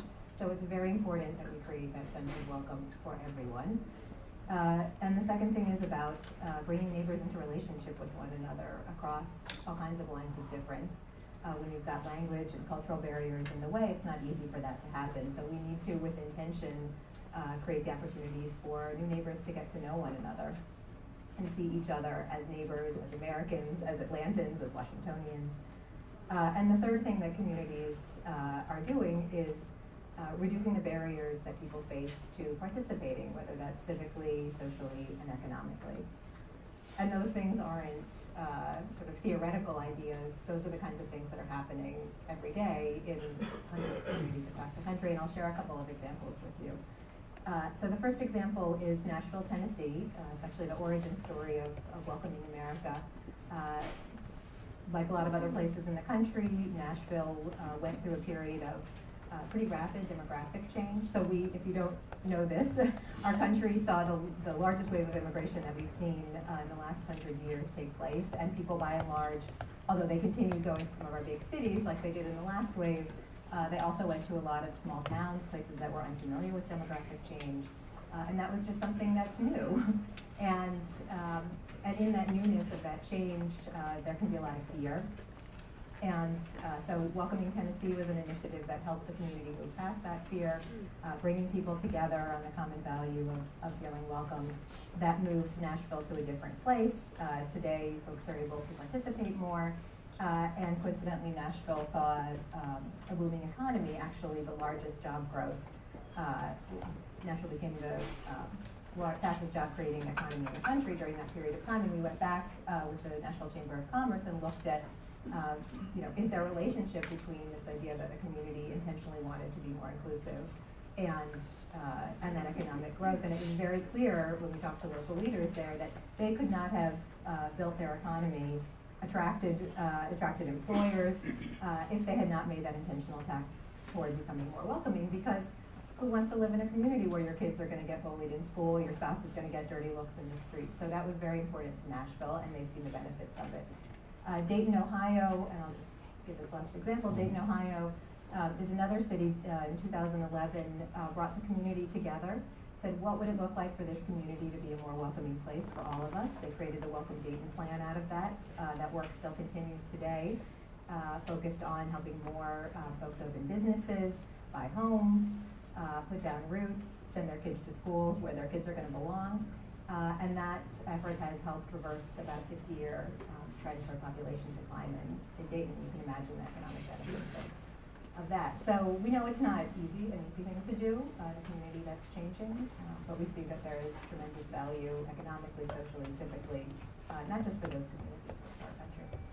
You're the one who's spending probably the most time on the ground with real people. That's one of the goals of FixUS, is to not just have this be a contained conversation. How do people react to what they see in Washington? What are the conversations that you have? Do they ignore it? Do they have strong opinions? Do they avert their eyes? I think that they see the contrast. They see the contrast between the kind of dialogue that's happening in their own community and what's possible, and the conflict that's happening in Washington. And I think one of the biggest places of discrepancy there is around the ability of leaders to really listen. And I think probably one of the best practices that we see across our network of communities is, a real desire to go out and listen to people. What are the fears that this community is experiencing? What are the solutions that everyday residents have for these problems that seem really intractable? And when you do that, you get to a very different set of solutions. And I just spent some time on the Hill a couple of months ago, and one of the lawmakers we met with said, I don't really hear from people, in this case people who are immigrants in my community, but I think the message that's being sent is we're not listening. So it's one of those small things that I think we can learn a lot from communities around. Kevin, what are the bright spots? What's happening? Who are the stars who are actually thinking about the structure, especially within Congress, thinking about the structure and making changes and running really powerful committees like the Rules Committee that we only learn because it, for some reason, it interacts with the people? Right. Yeah, there are folks in Congress who are fully aware that the place is structurally a mess and that it needs to be reformed. We need to build new systems, we need to build new processes, we need to rethink organization. We'll hear from two of them today, Representative Kilmer and Representative Graves, who are leading the Select Committee on the Modernization of Congress. And there are others, Senator Mike Lee, who's been very outspoken and taking up war powers as an issue.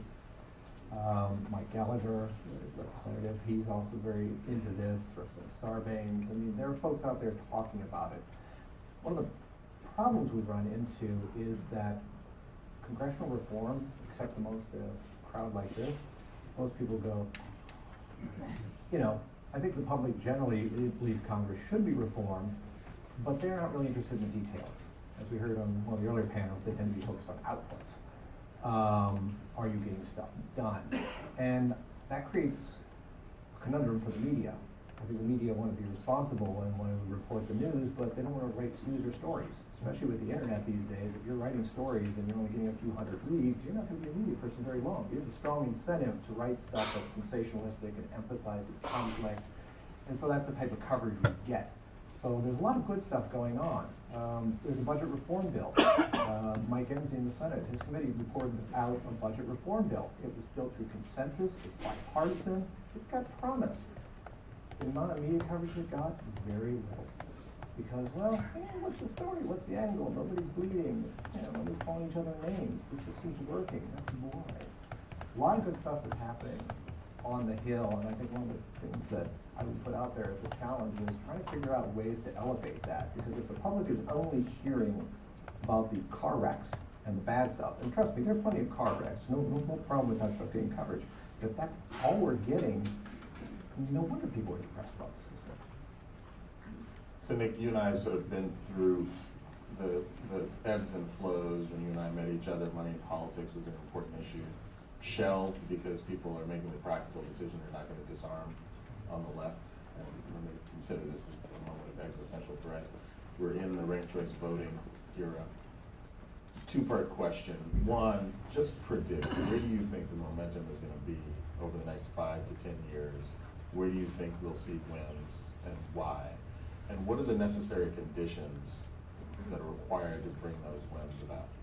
Let me start with the conditions, actually, because I think that's another bright spot, which is that when I got involved, started getting involved in this stuff 6 or 7 years ago, after I left the media, the community was almost entirely liberal. It was Common Cause and Public Citizen and great groups like that that have been doing this work for a while. But in a government that has only been controlled by Democrats for 4 of the last 40 years, right? First 2 years of Clinton, first 2 years of Obama. If your primary strength is reaching out to Democrats on the Hill and firing up liberals on political reform, it's kind of hard to get stuff over the goal line. What we've seen in the last couple of years, and I think that this gathering and Mike's work is symptomatic of it. I think a lot of the work that Jeff Clements is doing around amending the Constitution, which he's bringing left and right together, is this cross-partisan organizing, which is so essential because 87% of Americans believe that the system is broken, right? But only half of them are being engaged. So I would say that that's, and I'm getting lots of signs. I've got De Niro is coming up here, and a done sign. But I think that what we need to do is we've got to, as much as possible, continue that cross-partisan organizing. Because frankly, one final note for me, unless we address the money in politics problem, we are not going to address any of the other problems in this country. And the public identifies, when you ask the public what the #1 problem is with Washington, they say money in politics. They immediately go there. On the right and the left. Not on the right and the left. It's not a popular conversation in this town, but it sure the heck is across America. We've got to make that a cross-partisan conversation and do the cross-partisan organizing necessary to break through in this town and get it done. Thank you guys. Two closing thoughts from me. I appreciate everything that you're doing. So we know what to do. We're actually at the point of perfect in terms of our ability to understand how to fix fiscal, immigration, climate. But what we lack is the political will and organization to be able to get things over the goal line. That can be very frustrating as a reformer, but what Maya and Mike are doing to FixUS and the fact that everybody is showing up is important. As a reformer, I have found, especially a long-term time reformer, you get 3 views of how you looked at. people say, you are insane to spend your time on something that's such a waste of time. How could you do this with your life and throw it away? The second view is, you're a complete genius and hero. We love that you allocated your time here. I really wish, how can I get involved, et cetera, et cetera. The one that I like the most is just being acknowledged as somebody who's been there in the fight. That rain or shine, you're actually doing the work. And that's what I appreciate about the three of you, that you guys have been there and continue to be there. And so thank you for everything you're doing. And make sure you ask anybody who you need help from in this room. It's a good thing.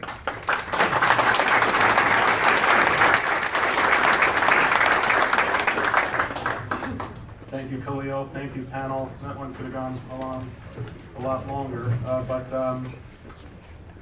sorry I had to cut that short because we are honored to be joined by the two aforementioned members that are working actively to try to help solve some of the problems we're focused on today. We've been focusing a lot on problems, but I think it'll be a welcome discussion here to focus on some solutions. And you've heard a little bit about this today. Last year, the Congress established a select committee on the modernization of Congress, who's been actively working to come up with different ideas to improve the functioning of the institution. And it is our honor to have with us today both the chair and vice chair of that committee, Garrett Kilmer and Tom Briggs. So it is my pleasure to hand it over to you.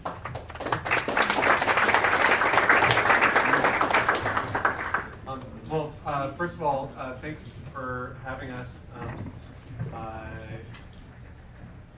This is not always the topic that is burning things up on social media, but I actually think it really matters, and having a room full of people who want to see Congress function better on behalf of the American people is very welcome to both Tom and to me. As you may have heard, our committee was extended, and so we're actively working. In fact, at 2 o'clock this afternoon, we're having a hearing on Article 1 and trying to build congressional capacity. So I invite you all over to 2020 Rayburn at 2 o'clock if you want to swing by. I thought I'd begin just with a little bit of background on the committee. About every 20 or 30 years or so, Congress realizes that things aren't functioning the way things ought to, and they create a committee to do something about it. This year's committee is called the Select Committee on the Modernization of Congress. And in the rule that established the committee, our mandate was actually pretty broad. We were asked to look at rules and procedures. We were asked to look at schedule and calendar. We were asked to look at ways to develop the next generation of leaders. We're asked to look at communications, including what does franking look like in the 21st century. We were asked to look at recruitment, retention, and diversity of congressional staff. We're asked to look at technology and innovation. Congress has been described as an 18th century institution using 20th century technology to solve 21st century problems, which I think is a pretty apt description. And then finally, we were asked to look at administrative efficiencies and ways to make better decisions on behalf of American taxpayers.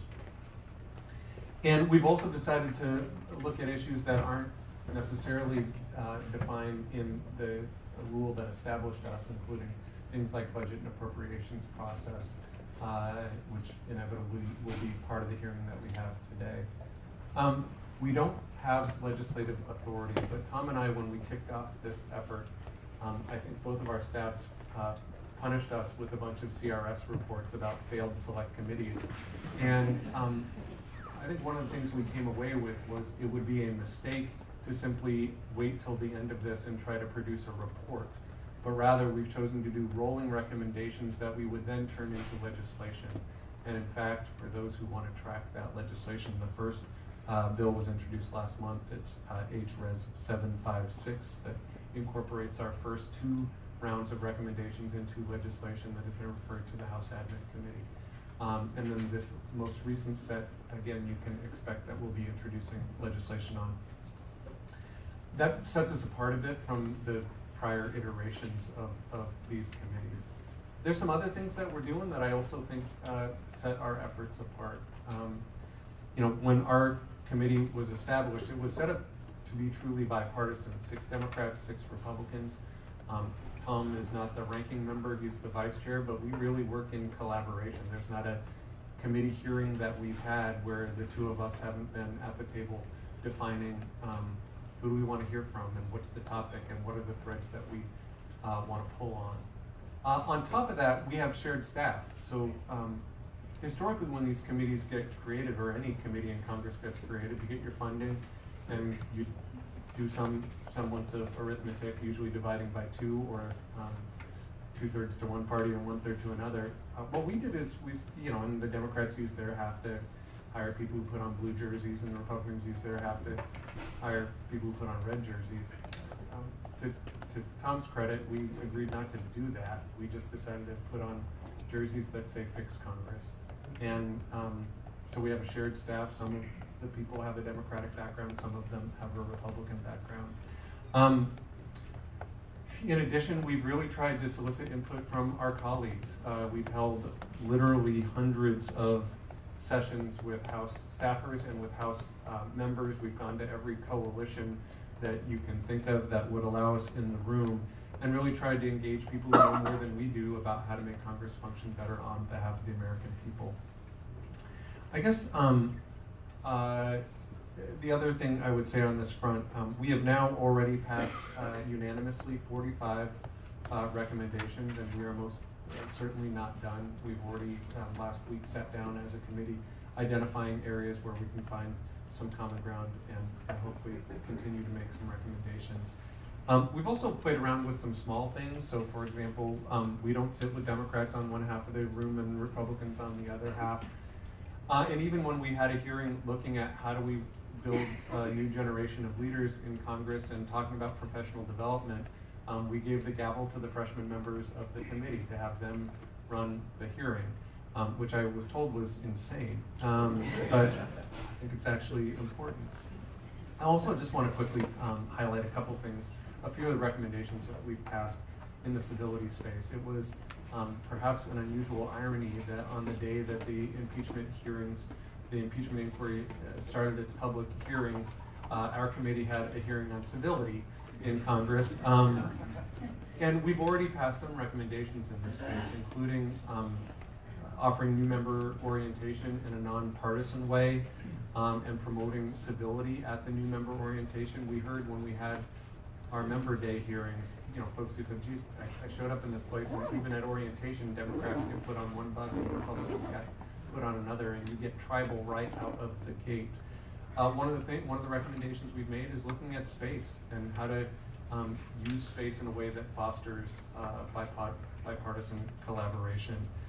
Reestablishing bipartisan retreats so that members are not engaging on how to screw with the other party, but rather how do we work collectively to solve some problems on behalf of the American people. Looking at opportunities at the committee level for bipartisan interaction and engagement and problem solving. And so I guess I mentioned that just to say that these conversations I think are really important. It's odd to be part of an institution that, according to recent polling, is less popular than Ed Life's colonoscopies and the band Nickelback. And we're really hopeful that if we can implement some of these recommendations, you'll have a Congress that stops punching below its weight and starts actually solving problems for the American people. And so let me kick it to Tom to talk about some of the things I didn't cover. Great, thank you, Derek. Can't you sense the spirit of Derek and how he wants to do something here? I mean, it's so nice, and what a joy it's been to work beside him and alongside him, and that's really the relationship we have had. And it's quite unique if you think about it. I come from a southeast district from the state of Georgia, very red, probably like an R29 if you keep up with those statistics, and then Derek comes from the Northwest and in a district that's much bluer than mine. But our committee is designed in a way to bring together people from different areas, different regions, different walks of life, different experiences, and different tenure within Congress right now, so that we do look at all these different challenges objectively. But it wouldn't be possible without Derek's vision for the committee and how he's led us through a unique journey, quite frankly, that is so unique that the press won't report on it almost, right? Because there is no division or fighting or disagreement. There's actually agreement occurring. In fact, I was sitting here, Derek, I noticed that big bank of media cameras back there covering this, right? Thanks, guy with the camera.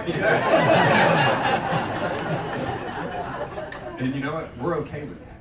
We are okay with that because we are fine with operating under the radar and doing something that hasn't been done in multiple decades, and that is being successful. As Derek mentioned, there's a history of special select committees such as this, and I believe we're the 7th that has been recorded.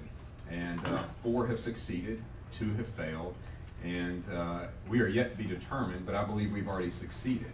Because in fact, the recommendations he mentioned, not only did we just pass one recommendation unanimously out of our committee, which has not been done in over 2 decades in the House of Representatives, but almost 50 recommendations have already been passed out. And they cover the gamut as he described. But I hope what you gather here, and I appreciate each of you gathering today, because of your interest and desire to see Congress work better, that you will be encouraged that there are 12 men and women who are working each and every week to make this a better place, to be more productive, but ultimately better serve the American people. And sort of as I wrap up, you may have noted that just over a month ago I announced this would be my last term. And I've been here now, this is going into my 10th and a half year. I had 8 years in the Georgia House of Representatives prior to that. And I can think of no better way, no better capstone to my public service or to my federal service career than to end up on a successful note here with Derek and know that the next group of members that come in and the next Congress and the Congresses beyond that will have a better platform and position in which to work from because of the work of this committee and the work from many of you in this room that we've been able to work with and meet with throughout this process. So we're really grateful for it, and I'm grateful for Derek and his leadership in this time.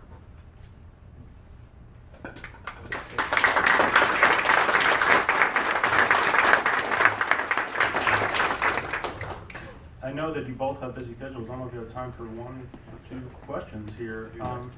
So we'll just kind of open it up. We'll try and be efficient here. Anyone want to ask the first question here? Yeah. Yes.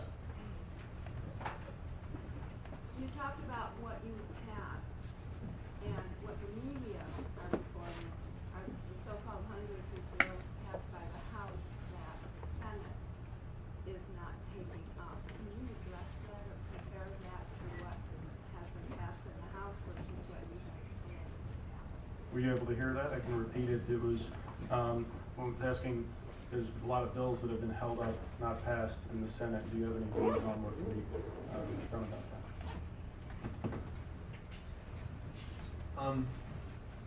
Well, I'd love to see the Senate pass more of the House bills, but I think part of the discussion that we're having is trying to ensure that more that makes it out of committee, more that makes it to the floor, more that makes it out of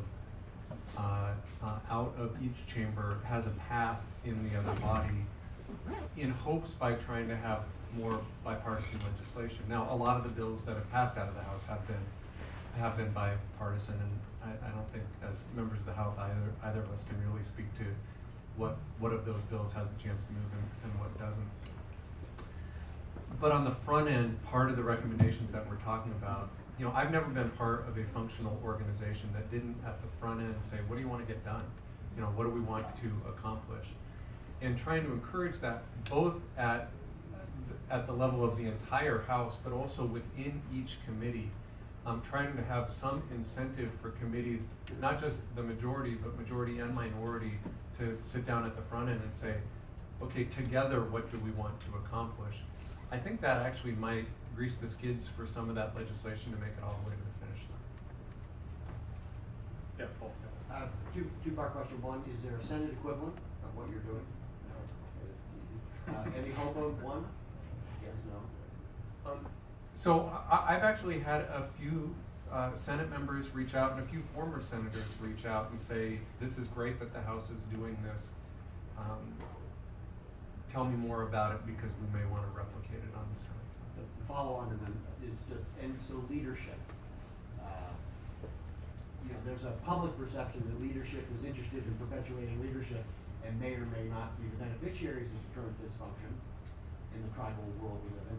Or are they genuinely hoping that you'll get them to the place where you're creating the cover to make changes that might ultimately benefit the institution? I don't mean to sound cynical, but. I give the leadership on both sides of the aisle great credit for seeming invested and being invested in the work our committee is doing. We had every member of the leadership team on both sides come and testify at our member day hearing with their ideas of what they wanted to see our committee take up before we've passed recommendations, largely because I'd like to see these recommendations get turned into legislation and then passed. I've sat down with our leadership and said, here's what we're thinking about doing. And so far, I've seen nothing but encouragement. And I'll add to that, and neither they tried to shape the outcome of the committee, and that they've really been very encouraging. Other questions? Yes, sir.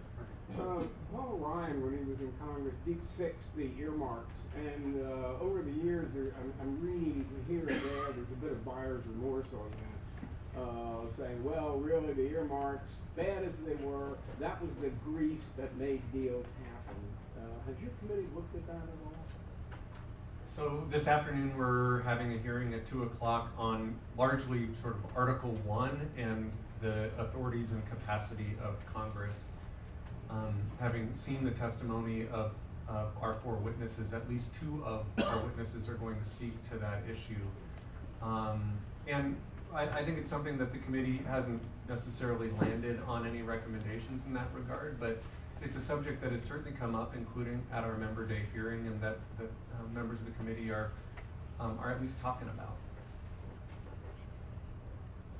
But I would add, not simply, I mean, listen, they went away, and I think they went away for a reason, because there was not just a perception of abuse, but there was, in some instances, there were abuses. And so if you were to see movement in that direction, I think part of the conversation, not just of our committee, but more broadly, needs to be, how do you make sure if there is a restoration of those authorities to Congress, that it happens in a way that protects American taxpayers? I'm getting the signal that our speakers, unfortunately, have to be going, but please, everyone, give a round of applause here.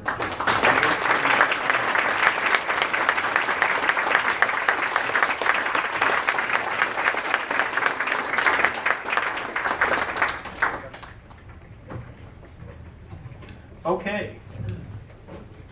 Well, guess what? I'm actually hearing a little early. For this event. Listen, I'm going to wrap up relatively quickly, but here's how I want to do it. A lot of people were sharing ideas, questions throughout this discussion. I'm going to point to 2 of them. It sort of builds off the whole discussion here today and what it is we hope to do going forward. Now, the first point I want to make that this question relates to is, look, we've obviously only scratched the surface, not on the nature of the problem, but also of potential solutions. Just one example, I'm not sure if we talked about this at all today, but one person asked, how do we discussed a lot about homelessness, hopelessness, political ignorance. How can we increase civics and civic education?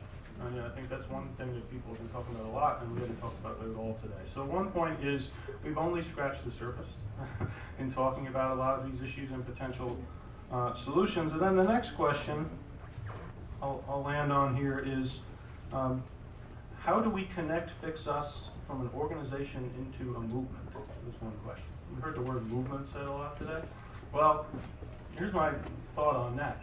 We can't create, or an organization can't create a movement, right? An organization in and of itself is not creating a movement. I think a lot of people refer to the word movement today. There actually is kind of already a movement sort of going on. There's representatives around this room from so many organizations that are working on these issues, and we want to help be part of encouraging conversation and moving progress forward in a variety of ways. So I'm going to end with 3 specific asks of everybody that wants to help be part of keeping this conversation going. Number 1, as I mentioned at the outset, we are building chapters and folks outside of Washington. Yes, we intentionally kind of held this conversation as close as possible, okay, to the Capitol. But what we're really trying to do is take this conversation outside of Washington over time. So those of you that have connections, organizations, efforts out in states and want to get them involved, do not hesitate to contact us, as we are looking to build a lot of local support on some of the conversations we're talking about. Second, I said it at the outset, I'll say it again. If you want to engage with us, follow us, what we're doing, both sign up, fixusnow.org, or also on social media. I encourage folks to please do so. And then lastly, as I believe Maya said at the outset, we've entered this project with full humility. We don't have all the answers here.